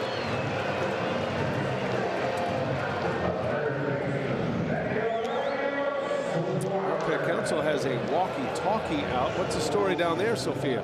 As we reported at the start of the game, with the phone and replay systems down, I think Counsell is going old school with the walkie-talkie to communicate with Lee Tunnell out in the bullpen. Well, back before all the technology, every relief pitcher used to have his own signal. Yeah. You know, it's some kind of signal that, you know, was a little bit in character of the pitcher himself, and that's how they would communicate. You get a guy who's maybe a little overweight, you make a big round signal, big O. Yeah, tall guy, you know. Yeah, the raise your hand up. Some of them were pretty creative, actually. Well, it's nearing the end for Junior Guerra. If he can't get it turned around within the next batter or so, you would imagine. Brewers are down a pair, runner at second. 3 straight hits to start the inning.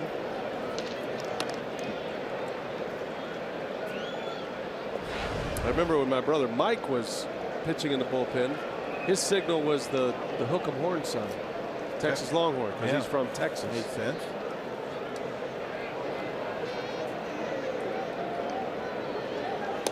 It was like that way in the minor leagues quite a long time. I mean, big leagues, they've had phones for forever, a long time, but not so much in the minors.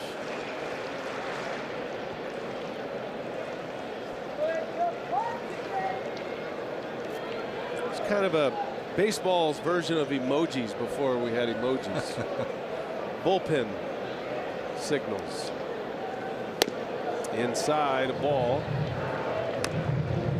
Guerra facing Suarez, who's been on twice, including an opposite field home run in the 3rd.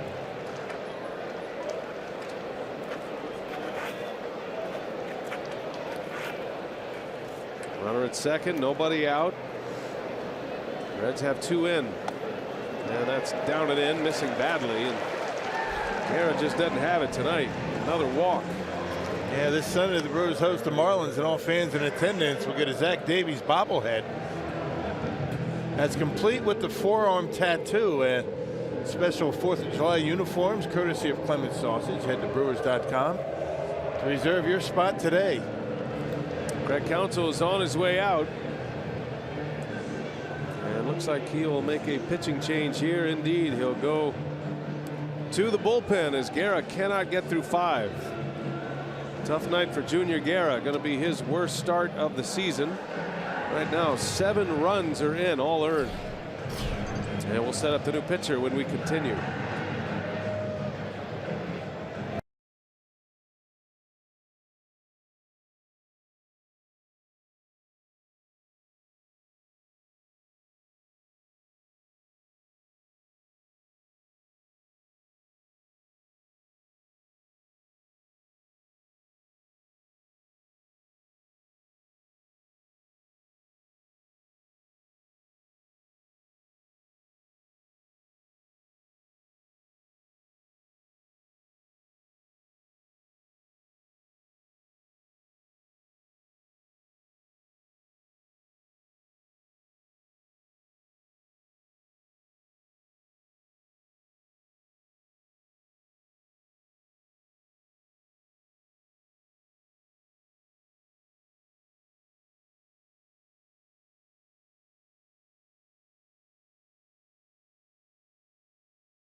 Milwaukee Brewers baseball on Fox Sports Wisconsin is brought to you by the Wisconsin Lottery, reminding you to please play responsibly. And by Toyota, let's go places. A beautiful bridge which takes you from Kentucky to Cincinnati, going that way. 7-5 Cincinnati. And how about all of these home runs? And the velocities in which they have left the bat. The hardest hit ball of the night that's gone out is Travis Shaw, who hit a 3-run home run. Votto's just left the bat at 106. Orlando Arcia and Adam Duvall with the 2 long homers. Duvall with the longest of the night for the Reds. 7 home runs, traveling 2,700 plus feet tonight. And we're only in the 5th inning. I think there'll be more. I believe there might. There might be. Carlos Torres on to pitch for the Brewers. He enters the game with nobody out, 2 runs in, and 2 men on, both belonging to Junior Guerra. There's a broken bat and a pop foul out of play. Yeah, Carlos last pitched on Friday against the Braves. That was in Atlanta. Tossed a 3-up, 3-down inning that included a couple of strikeouts. Actually picked up a win in April against Cincinnati.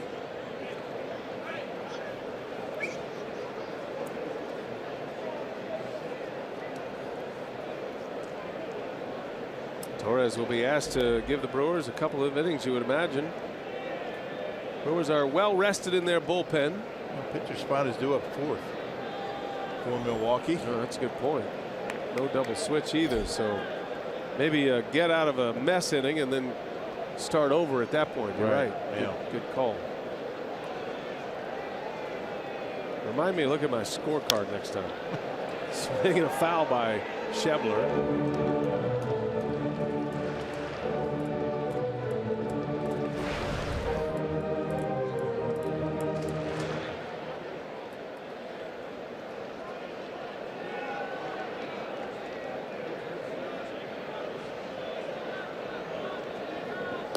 No balls, 2 strikes. Schebler lined out his last time up. Guerra hit him in the 1st inning. Torres could use a ground ball here. And Schebler fouls it off. That high fastball, Schebler able to get to it and foul it off. It's always interesting when a pitcher gets a swing like that on a high fastball. That kind of opens the door for some other locations, perhaps. Pitchers are always trying to get the batters in swing mode. If they can get them to swing at balls, then you become the alpha dog in the battle. And there's more likely that you're going to get him to swing out of the strike zone when you're ahead in the count like he is right now. Throwing a lot of 4-seam fastballs has Carlos Torres.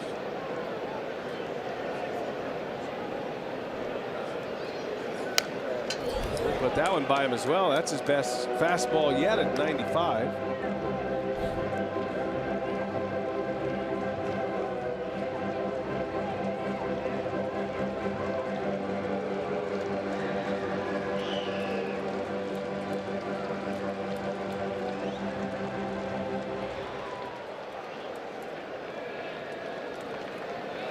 To the count. Scott Schebler at the plate. 20 homers on the year.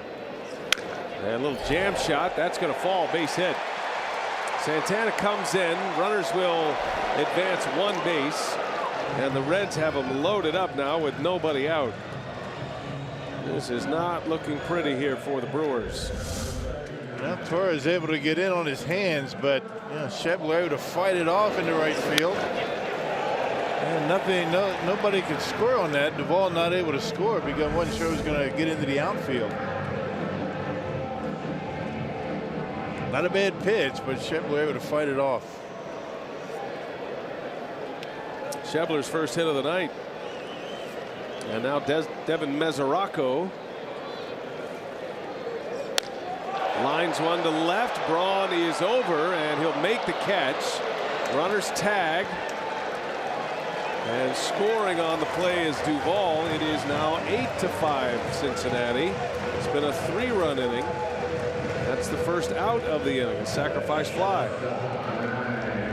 And Mesoraco picking on that first pitch, hit it hard. Mesoraco with his 2nd RBI tonight.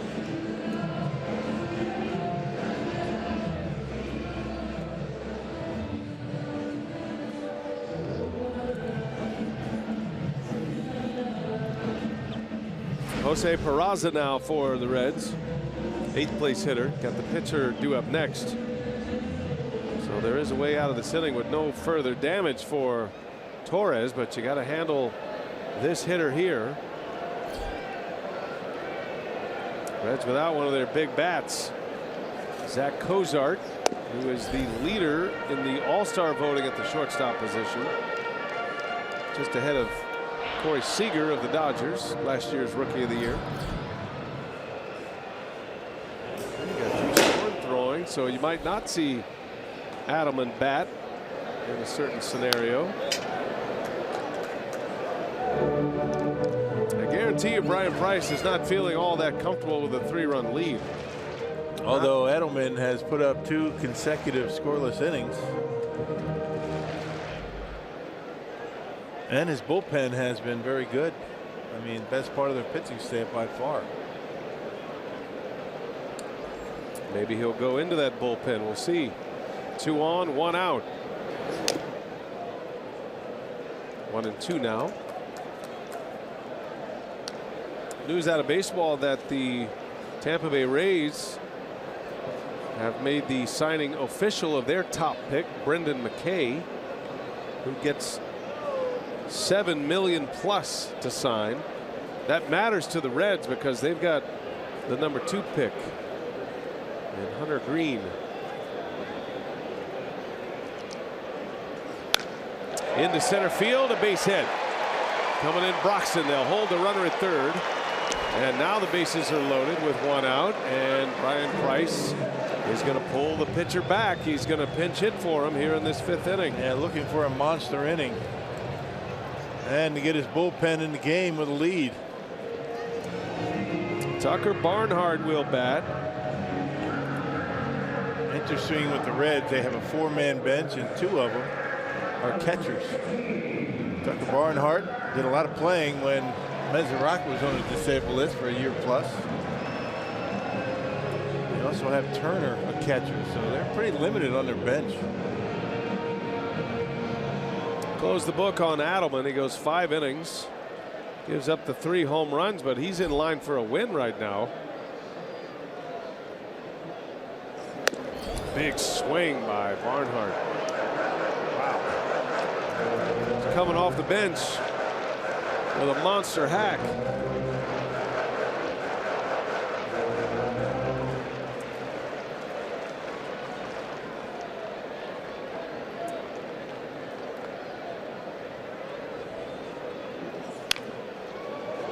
Oh, and 2 the count now.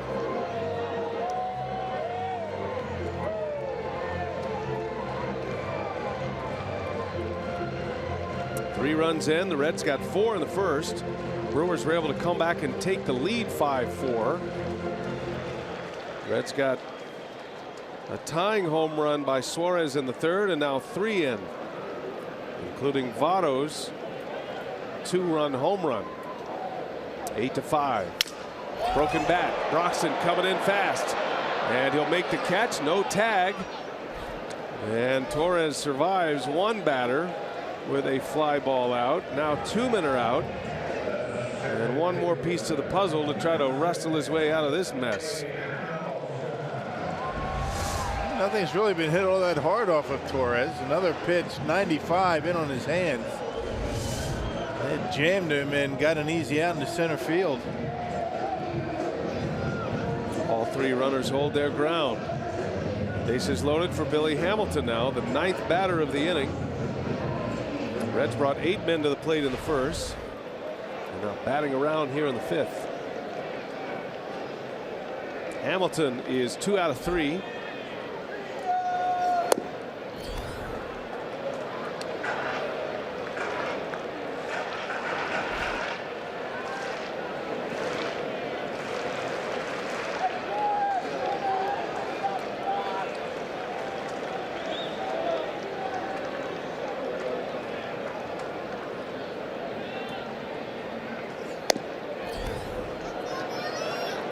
Nowhere to put him. Torres falls behind, 2-0.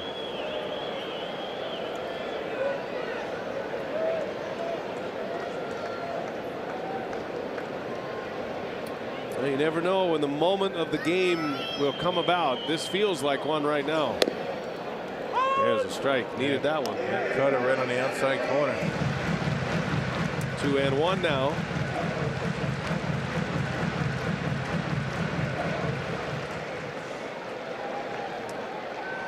Reds have 3 lefties in their lineup. Hamilton is a switch hitter. Hitting off the left side against Torres. Scooter Gennett would follow. Here's the pitch and a swing and a foul.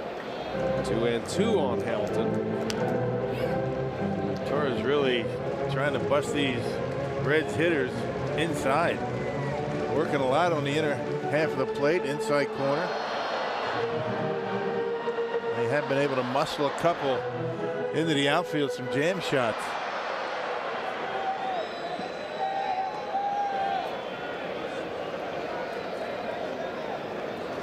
And a swing and a miss. He struck him out. Foul tip right into the mid of Pena to end the inning. Boy, he needed that one. 3-run score for the Reds. A strikeout for Torres minimizes any more.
All-star type season. Hit his 21st home run of the year last inning.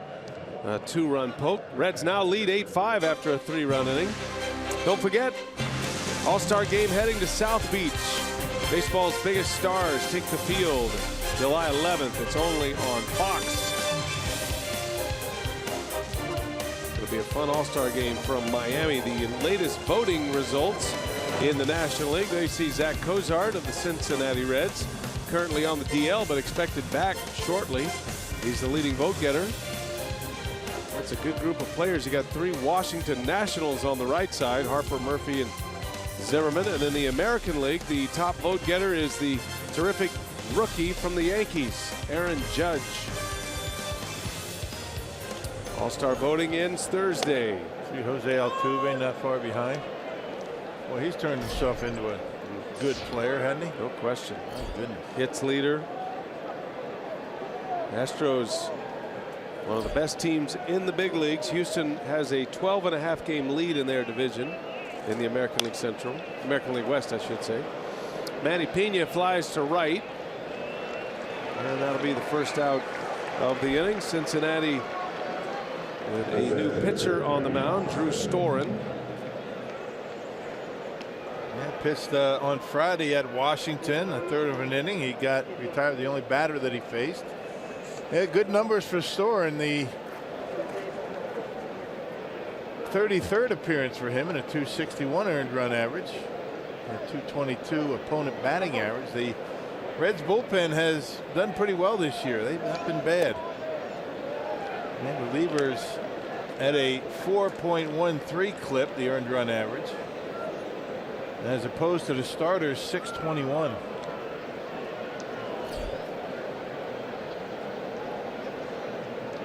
Well, the Reds get it to their bullpen with a lead.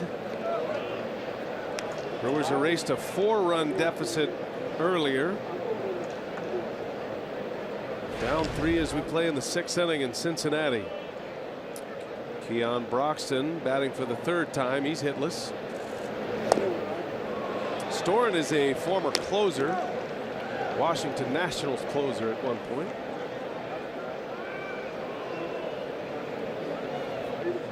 Junior Guerra gives up 8 earned runs in 4 innings.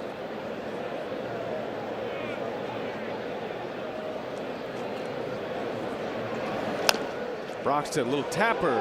It's going to stay on the grass, and that'll be a base hit for Keon. Infield single for Keon Broxton, his first hit of the night.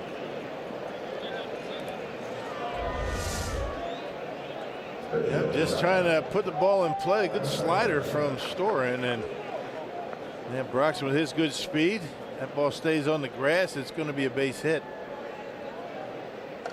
The previous high for runs, against Junior Guerra, that was last year, 5. He's never had the big blow-up outing like he had tonight. Last year was his first year in the big leagues on a regular basis. He had a few appearances as a reliever 2 years ago with the White Sox. But that was the thing about Guerra, even in his quote-unquote bad games, you're still in the game. Right. Brewers are certainly in the game here, but he gives up 8 earnings. His ERA jumps from the low 3s to 4.54 with this outing here tonight. Tough on the earned run average. Arcia swing and a miss. Yeah, that outing last year, 5 runs against the Dodgers. That was back in June of 2016. Tells you how good he's been. You're right. Very consistent.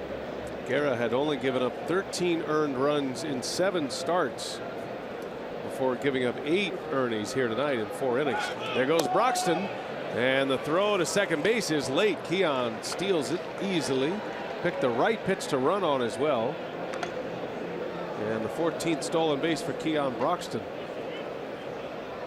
Keon might be on his way to a 2020 season. That's a huge lead. Storen not even paying any attention to him. Good throw by Mesoraco, but he stole that one on the pitcher. 14 stolen bases for Broxton to go along with 13 homers. Arcia, a chance to drive in a run. And he pulls one to third, and it eats up Suarez. That's into left field. And now Broxton on his way to the plate. The throw to the plate. Broxton is just in. Wow, close play. Wow. Jonathan VR, who's going to be the pinch hitter, did not come all the way around and tell Broxton what to do there. I think the fact that he stood up, he got there quicker and made it a little bit more difficult of a tag.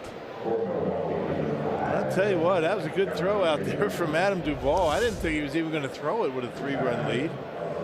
That's that hanging slider. It eats up Suarez.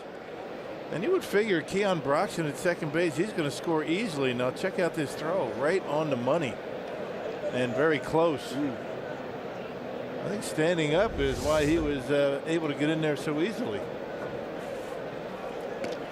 Well, it was close. I agree with you. We've talked about this in the past. As Jonathan VR is sent up to pinch hit, this will be his first action since leaving a game 2 Saturdays ago against the Arizona Diamondbacks.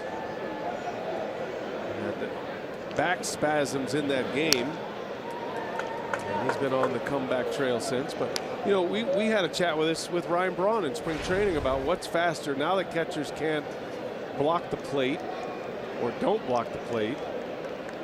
What's a harder tag for a catcher, to tag a sliding player or a guy that's running fast through? You got one plate leg to grab, right? I mean, plus some I think velocity on it. You slow yourself down a little bit when you get ready to slide, I think. Not by much, but it doesn't take much. That is a fair ball that is going to turn into a double play. VR not running. He's saying it's a foul ball. It doesn't matter where it bounced. If it ends up in fair territory, it's a fair ball. Unless it hits something. That's going to be an easy double play to end the inning, but a run does score. And VR, yeah, that's a fair ball. Doesn't matter if it bounces behind the plate or not. Right where it ends up. Easy 2-6-3 double play.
Ricky Henderson, he means. He's in a Flintstones window tonight. Not sure. He's in it. Once he's in, though, it's hard to pull him out, Jeff Grayson. He's watching his little few Flintstone episodes today, hanging out with the kids. Oliver Drake is on to pitch for the Brewers here. He's the third pitcher used. Guerra started. Torres did give up an inherited runner last inning, but was able to get out of a mess.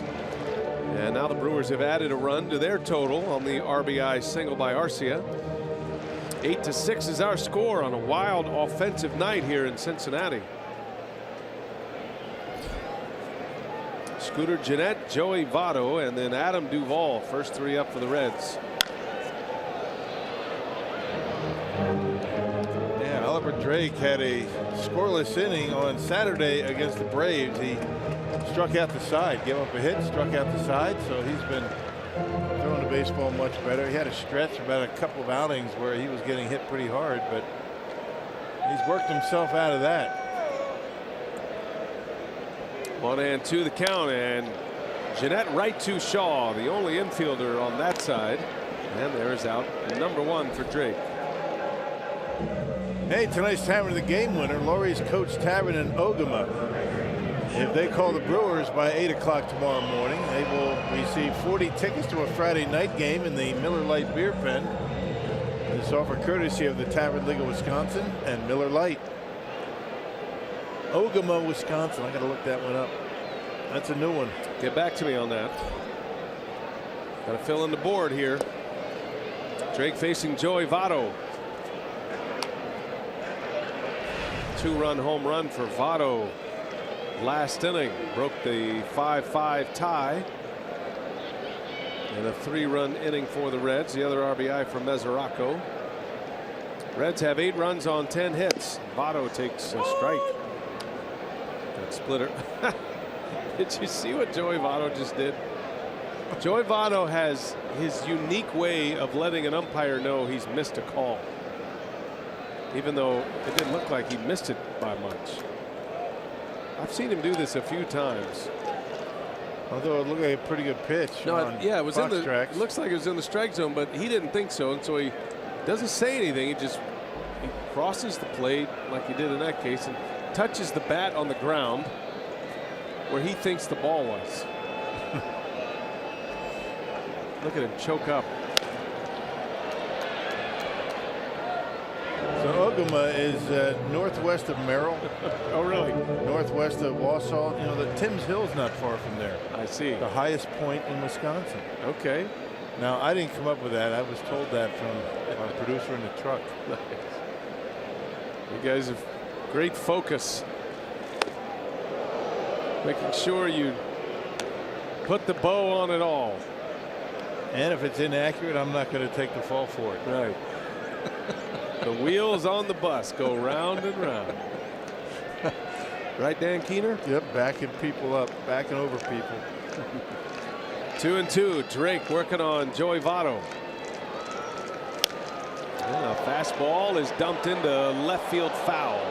Just missed the line. Votto gives you such a tough at bat. He chokes up. He's got great power to all fields, but he can just flick the ball into left field as well. It's actually, for Oliver Drake, a great sign of respect that he shortened up his swing like this.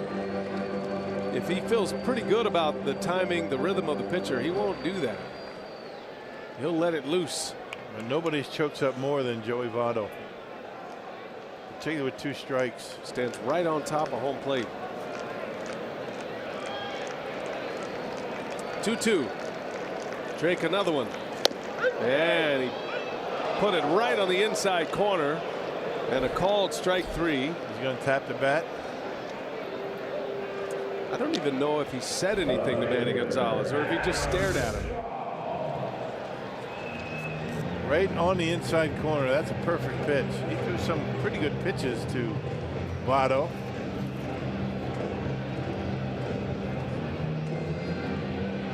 Could have called it on the swing. Are you sure? Really? I'm going to take a look at it and I'll see you in a few minutes. Okay. I'll let you know next time up. That's exactly what he said. I don't think so, but I'm going to go take a look. There's a little soft liner into left. Braun coming in and makes the catch. Ryan Braun with that straightforward dive makes a play. Duvall is robbed of a base hit. And Oliver Drake with a 3-up, 3-down inning through the heart of the lineup. Great catch. Welcome back, Ryan Braun.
By T-Mobile, some Player of the Week honors to tell you about in the American League. Corey Kluber, an outstanding week for him in 2 starts, did not give up an earned run over 16 innings. And look out, the strikeout to walk ratio, 24-2, impressive. And for the Dodgers, Cody Bellinger, second time this season he's been named the National League Player of the Week. A .370 average, 5 home runs, 12 RBIs, part of a Dodgers 10-game winning streak. They'd also won 16 of their last 17. And their winning percentage since Bellinger came up for his debut on April 25th is .764. So Bellinger having a major impact on that Dodgers team. He is the poster boy of the new breed of major league hitter. Bunch of homers, bunch of strikeouts. And is he ever having an impact with the Dodgers, the National League leader in homers? New pitcher for the Reds, Rocky, to be Tony Cingrani now. He'll come out of the bullpen for Drew Storen. Adelman, the starter, went 5. Storen pitched the 6th. And now it is Cingrani. Yeah, hard-throwing left-hander. Cingrani only 13 appearances. He was on the DL for about 6 weeks with a strained right oblique. Cingrani was closing games, or at least attempting to close games for the Reds early in the season. Top of the order, Eric Sogard leads off for Milwaukee. Eric's glad to be reunited with his former teammate and close friend Stephen Vogt, the Brewers' newest acquisition. Brewers claimed him off waivers from the Oakland A's. Vogt said he was back home in Olympia, Washington, kind of waiting on his fate. There's a grace period to clear once you're taken off a major league roster, and the Brewers decided to make the claim, and they'll have to pick up his salary the rest of the year. But Sogard had great things to say about Vogt. Matter of fact, he had the best quote about Stephen Vogt, saying it is the A's loss and the Brewers gain. Vogt sitting next to Chase Anderson. Now Chase Anderson is tomorrow's starting pitcher. And while Craig Counsell nor Stephen Vogt announcing that he will play tomorrow, you got a feeling that's going to be his first start as a Brewer tomorrow. It's a fly ball into shallow left. Coming in is Duvall. And he's got it for the out. Sogard is retired. Don't forget, tomorrow we're on the air at 5:30. Brewers Live pregame show. Chase Anderson and Luis Castillo of the Reds. Chase picked up a win his last time out, 4-2 victory against the Pirates. 2 runs in 6 innings. And we'll be working with a new catcher, you would think, tomorrow. And the rookie Castillo on the mound for the Reds tomorrow. Thames sends one high in the air. Infield shortstop Peraza will make the play. That was up there. And Thames is out. 2 gone in the inning now. 2 up and 2 down for Tony Cingrani. Here comes Ryan Braun.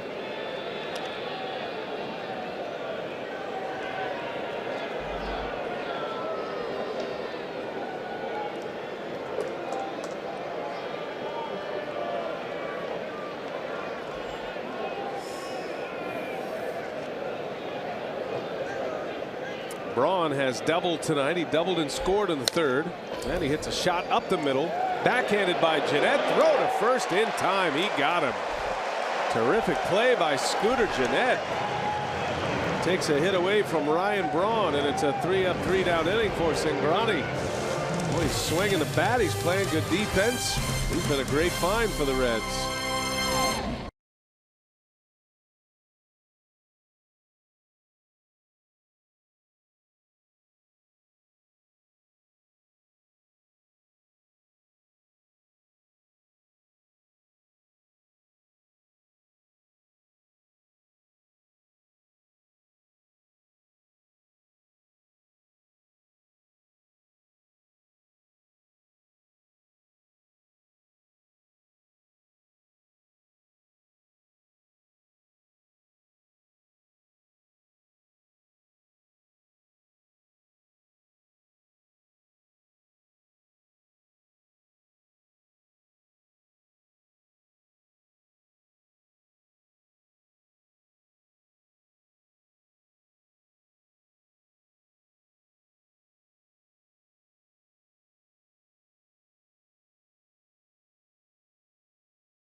Cincinnati, they trail 8-6 here in the 7th. And this season, the Brewers and Meyer want to honor the real heroes of our community by recognizing one outstanding individual as the Brewers Community Achiever presented by Meyer. Achievers will receive 4 Brewers tickets, an on-field acknowledgement, and the opportunity to throw out a ceremonial first pitch. If you'd like to nominate someone, you can visit brewers.com/community or pick up a nomination form at the Miller Park Guest Relations booth. All right, Sophia, thanks. New pitcher for the Brewers as we go to the Cincinnati 7th inning. Jared Hughes is on to work. And facing Eugenio Suarez to start it.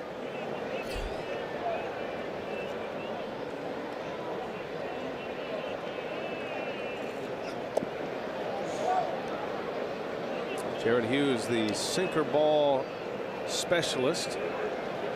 And first activity for Hughes on the road trip. It was Thursday against the Pirates. A scoreless inning.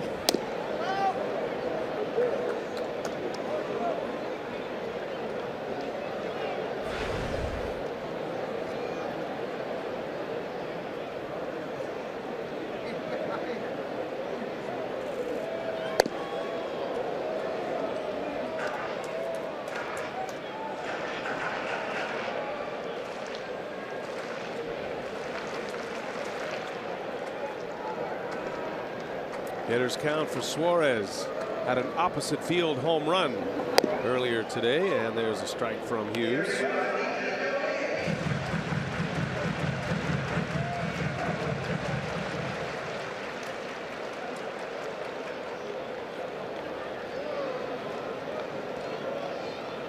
Jared Hughes trying to keep the Reds at 8.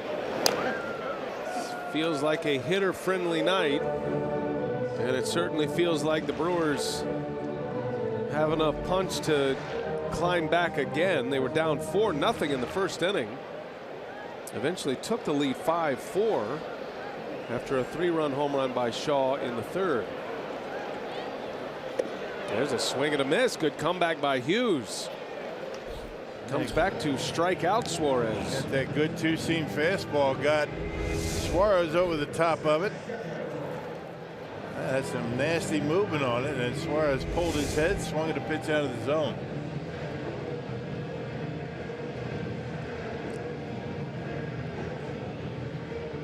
So 1 away for Jared Hughes. That'll bring up Scott Schebler.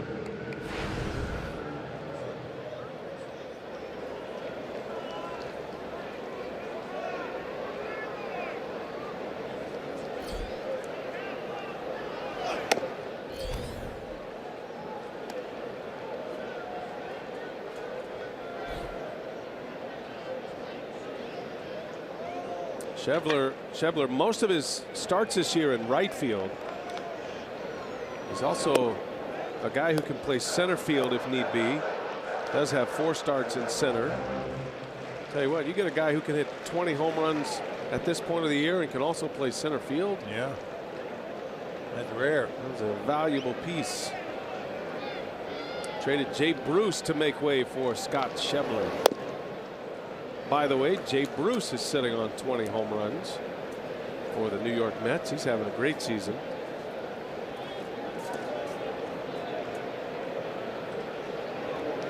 A lot of long balls this year, hadn't there? Oh, man. Crazy. Going out at an alarming rate. In the air to center field. Hit well. Broxton turns and runs, and Broxton will make the catch. Keon Broxton flying to that baseball and brings it in for the 2nd out of the inning. What a play. It makes it look so easy, but it's far from it. I didn't play all that deep. I mean, pretty average out there in center field, and this one right over his head. And Schebler, I think, might have thought he might have had an extra base hit, but Broxton able to outrun that baseball in the outfield and hauled in about midway on the track.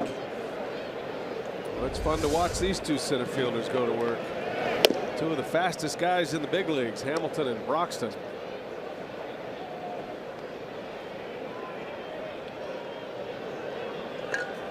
Takes a real good angle at the baseball. I mean, doesn't take really a false step. First step is very true.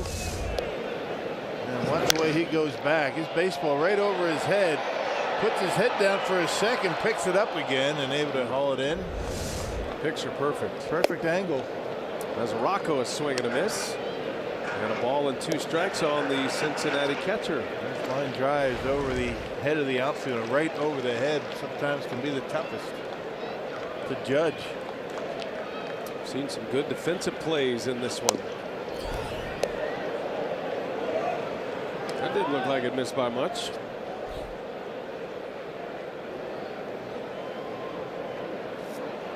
Clearly in the strike zone, but I guess Matty Gonzalez didn't like it. And a liner caught by Shaw. Wow, how about the defense in this game by the Brewers? You got Braun, a diving catch, the Broxton play, Thames, and now Shaw. It's 8-6 Reds.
Thank you, Jeff.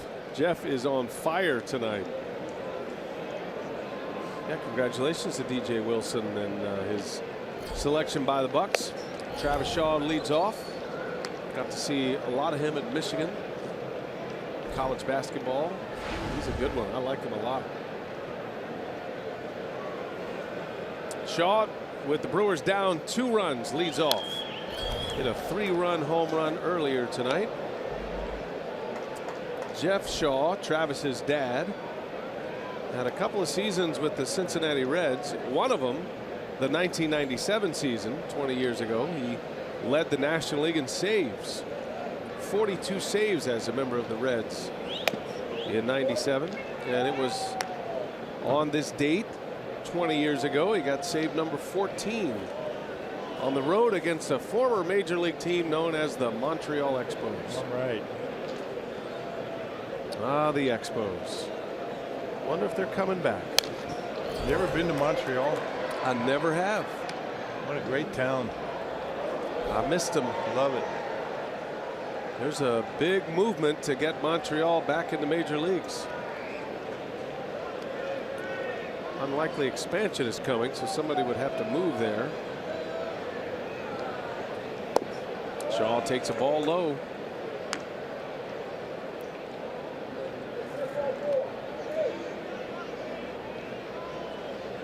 Still see Jeff around the ballpark. He's been with Travis a great deal this year, especially with the situation at home and If you don't know the story and you're new to Brewers baseball, Travis's newborn baby daughter has a heart defect, and it required 2 open heart surgeries, and she is in recovery. Travis is able to be with the team while she is stable.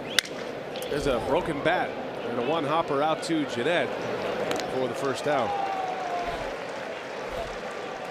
Well, both bullpens have these offenses on lockdown since they've come on. Carlos Torres did give up 2 hits, but did not allow an earned run. And then between Drake and Hughes, back-to-back 3-up, 3-down innings. And with Shaw clear, that looks like the end of the line for Cingrani. Yeah, pretty good job by Cingrani. 4 up, 4 down. And with the right-handers coming up, right-hander coming in for the Reds. All right, so a pitching change. We'll set up the new hurler when we continue.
Fox Sports Wisconsin is brought to you by Miller Lite, the original light beer.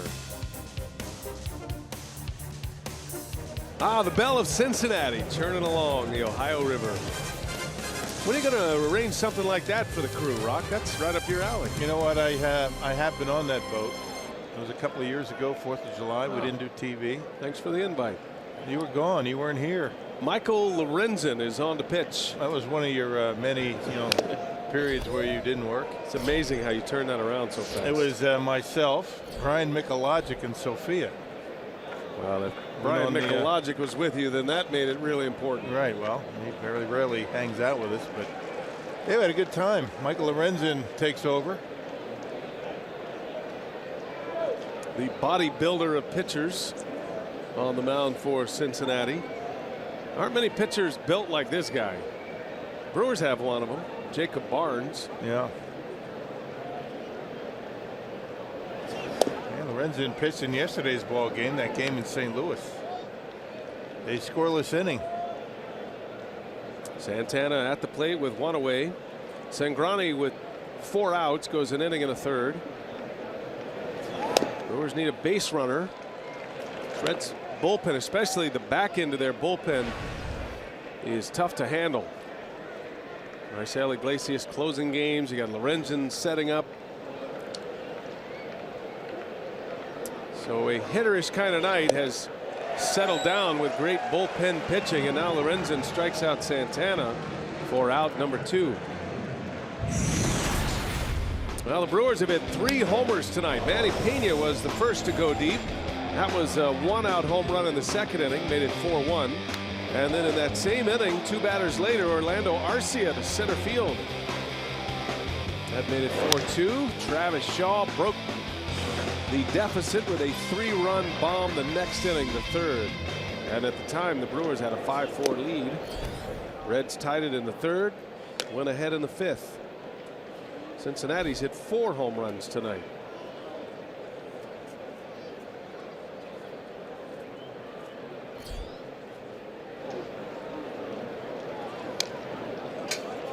We talk a lot about the Brewer catching situation with the arrival of Stephen Vogt.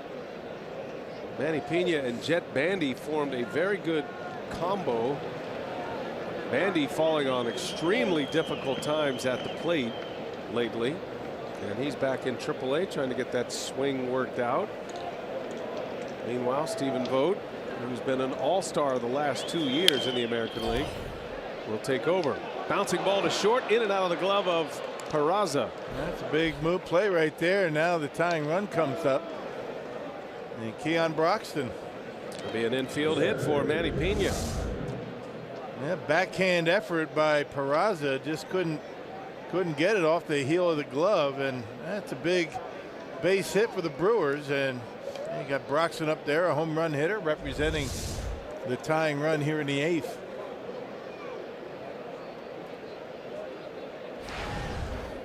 Well, Broxton has hit some clutch home runs lately.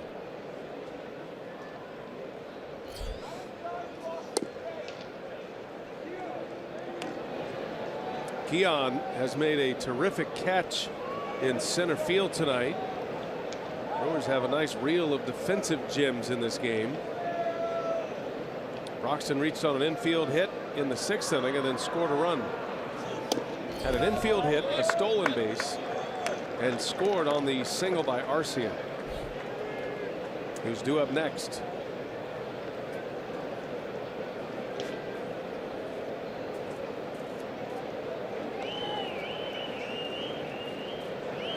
Tying run at the plate. 2-0 pitch, and Broxton takes a strike. Yeah, cut fastball right on the edge. Lorenzen can get up there 97 miles an hour. Very much like Jacob Barnes with that cutter at 90.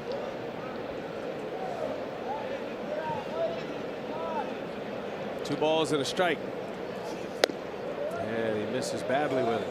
3-1 now. Broxton in the driver's seat.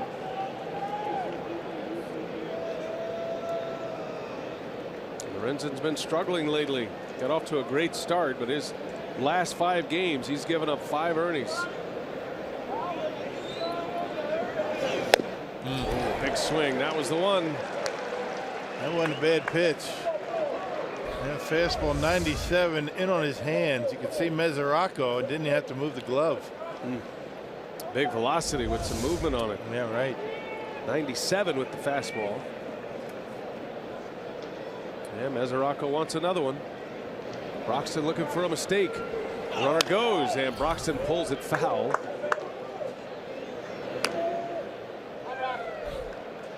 Just got to hope that Lorenzen leaves one of those fastballs down in the zone. That's the hot zone for Keon. Down around mid-thigh to the knees. Those are the ones that he can hit a long way. Brewers down 2 in the 8th. Pena will get a head start again. And a 3-2, and Broxton hits it hard foul. That breaking ball, that slider, cutter, whatever you might want to call it, but a pretty good job by Broxton to stay alive on it. He left it inside, which gave him a shot to keep it in play.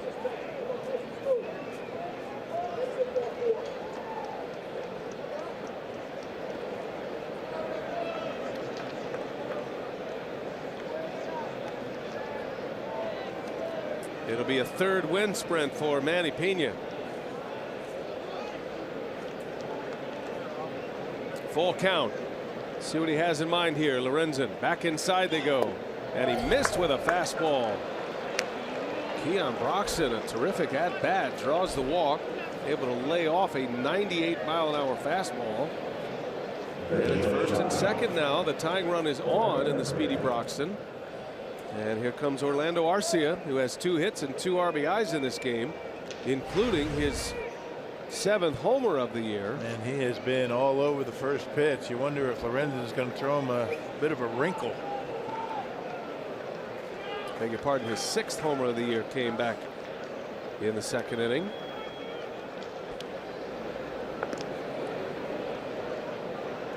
I would imagine that's what Mesoraco is going out to discuss with Lorenzen. Look, this guy's a first pitch fastball hitter. Be careful. Maybe throw something else first pitch.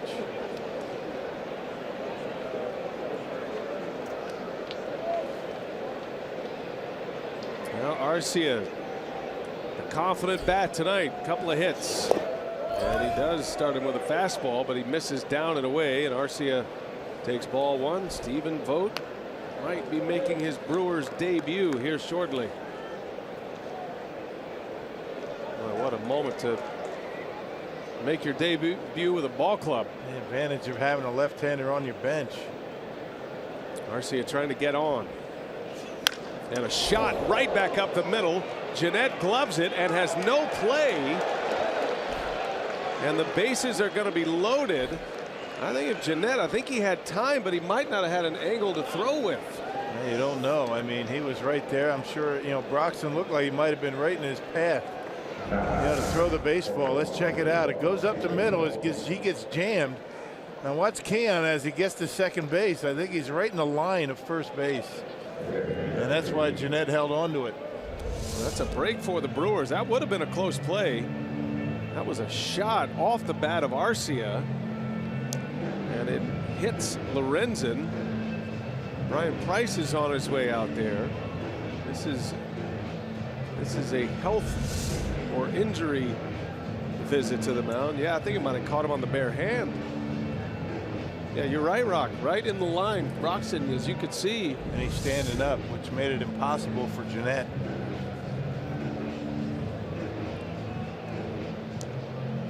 All right, so now it is not an injury visit to the mound, and now the umpire alerts the press box that this is an official visit. That did hit his glove, not his hand. Yeah, maybe just the act of trying to get out of the way. He might have tweaked something.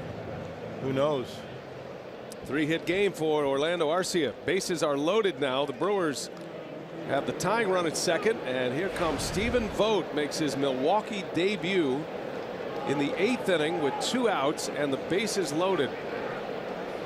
Boy, what a moment for Vogt.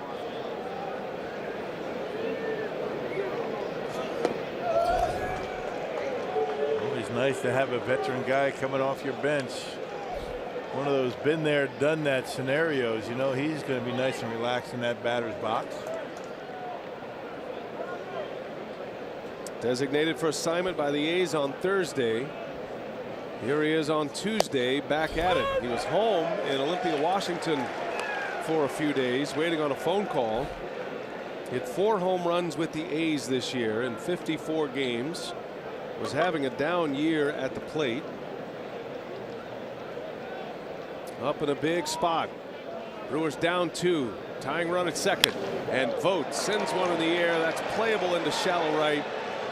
Coming in is Schebler, and that will retire the side.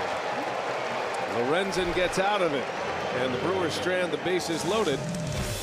And we go to the bottom of the 8th inning with the Reds up a pair.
Well, the Brewers had an opportunity go by. Stephen Vogt pinch hitting, flies out with the bases loaded, and the Brewers come up empty in the 8th.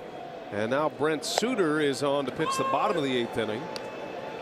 And you got 8th the pitcher spot, and Billy Hamilton top of the order. 8th appearance for Suter. Works extremely fast, and Arcia is there for the putout on Peraza. Hey, don't forget you can kick off your 4th of July weekend with the Marlins Saturday 2:30 only on FS1, and then the Yankees take on the Astros at 6 o'clock on your local Fox station. You can watch all of that on FS Go. Don't forget Brewers Marlins not on Fox Sports Wisconsin Saturday on FS1. There's a strike to Patrick Kivlahan coming off the Cincinnati bench.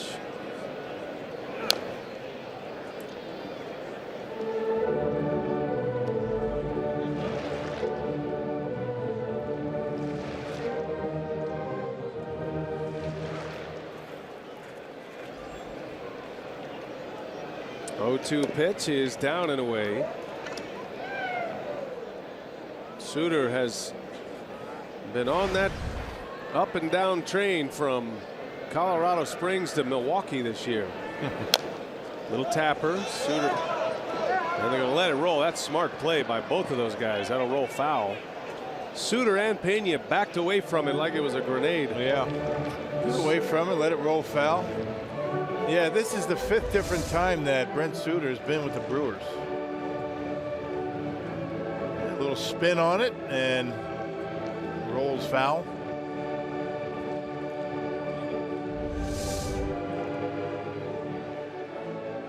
Brewers now have 2 lefties in their bullpen, and Oliver Drake, who's a right-hander, who is more effective against left-handed hitters with that splitter. Although he's getting a lot better against right-handers lately. I tell you, Drake's kind of found a new gear here. Yeah. Lately, he's pitching up in the zone with a fastball that's 93, 94 miles an hour. He's starting to really settle in. He's been impressive.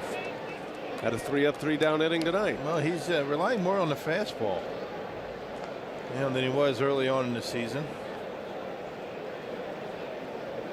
2-2 to Kiblahan. Down and in for a ball. Yeah, Drake's batting average against right-handers all the way down to 300 now. Where it started, it was in the 350, 360 range before this good stretch. There's a swing and a miss. He got him. A strikeout for Suter.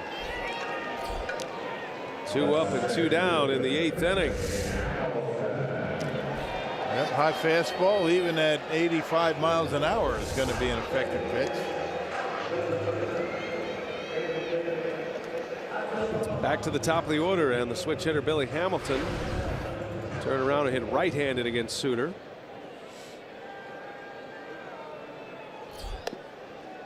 Suter worked 2 innings with no earned runs in Atlanta, had 3 strikeouts in that game.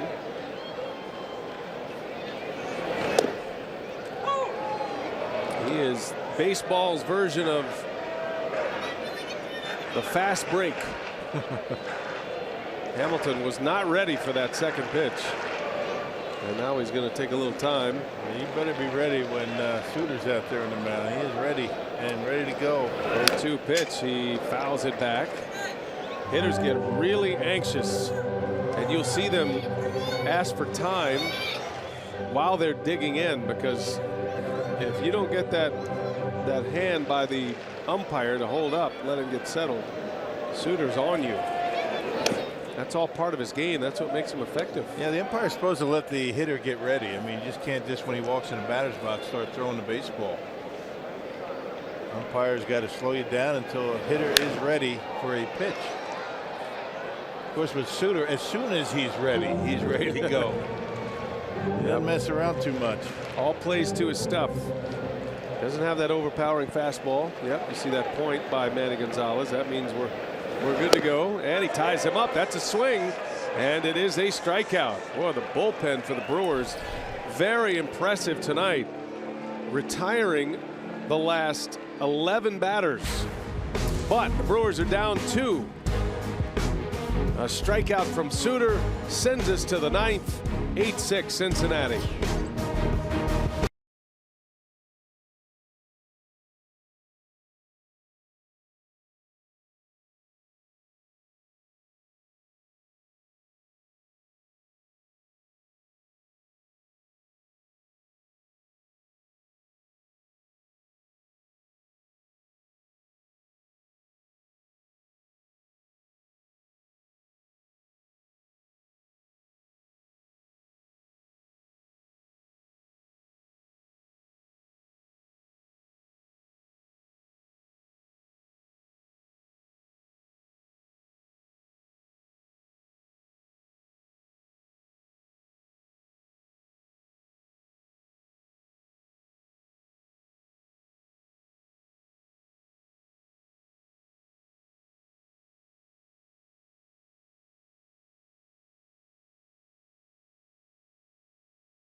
Tonight on Fox Sports Wisconsin, presented by Potawatomi Hotel and Casino.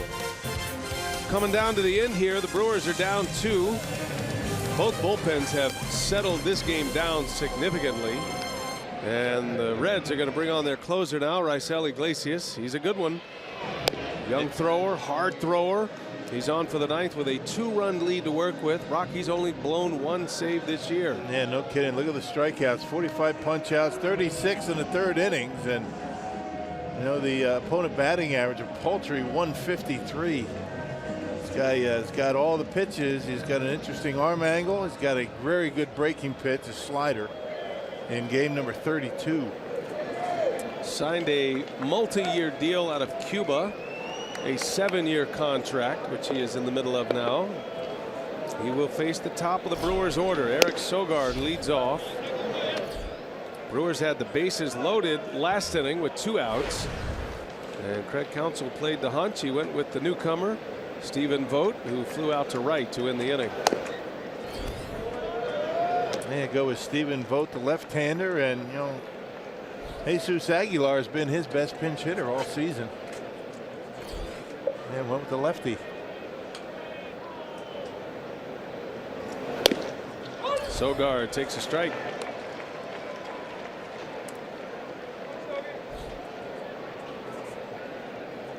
Two and one to Eric. He's been on twice. Single and a hit by pitch.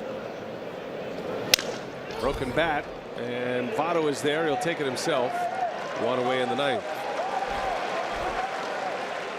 I think that bat got stuck in the jersey of. Yeah, I'm not quite sure, but Sogard stopped running. He couldn't get the bat out of his jersey, the splintered bat. Check it out. Or no, it was stuck in his hand. Yeah. That's what. Oh, it's in his batting glove. Yeah. Ouch. Because he doesn't normally just pull up like that and not run. Here's Eric Thames. Iglesias will come from different arm angles as well. He can sling it in there with velocity.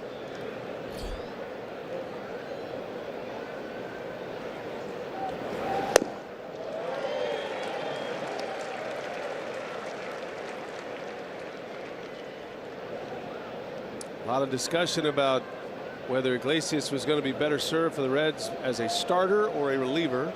He's pitched exclusively out of the bullpen this year. And he fires one in at 99. How about that? A couple of changeups in the upper 80s and then a 99-mile-an-hour fastball to Thames. Yeah, that arm angle is one of the things that makes him so good, but it's got to be tough on the arm. You know, the way he throws. Another changeup. 2-2 the count. 3rd year with the Reds. Iglesias was a starter in 15 when he came up. Full-time closer now. Thames in the air, shallow center, broke his bat. And that's the 2nd out. The Brewers are down to their last out.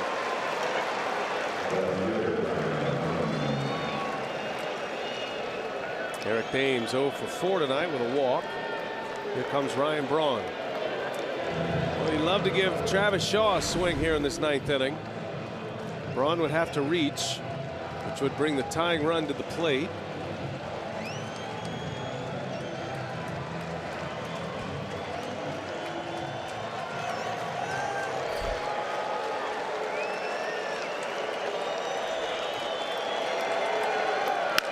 And Braun to right field. Going back on it is Schebler at the wall. He makes the catch. Oh, man, what a way to end a game. Boy, Braun hit that a ton on a line deep. Schebler with a great running catch. And Braun is out. The Reds win it. They take the opener of this 3-game series. This was some kind of play. I thought Braun hit it out when it left the bat, but Schebler had just enough to make the play. Yeah, knew exactly where he was on the warning track, and a perfectly timed leap. Iglesias with his 13th save. Reds win the opener 8-6. Time for Brewers Live now. Let's check in with Jeff Grayson in our Fox Sports Wisconsin studio.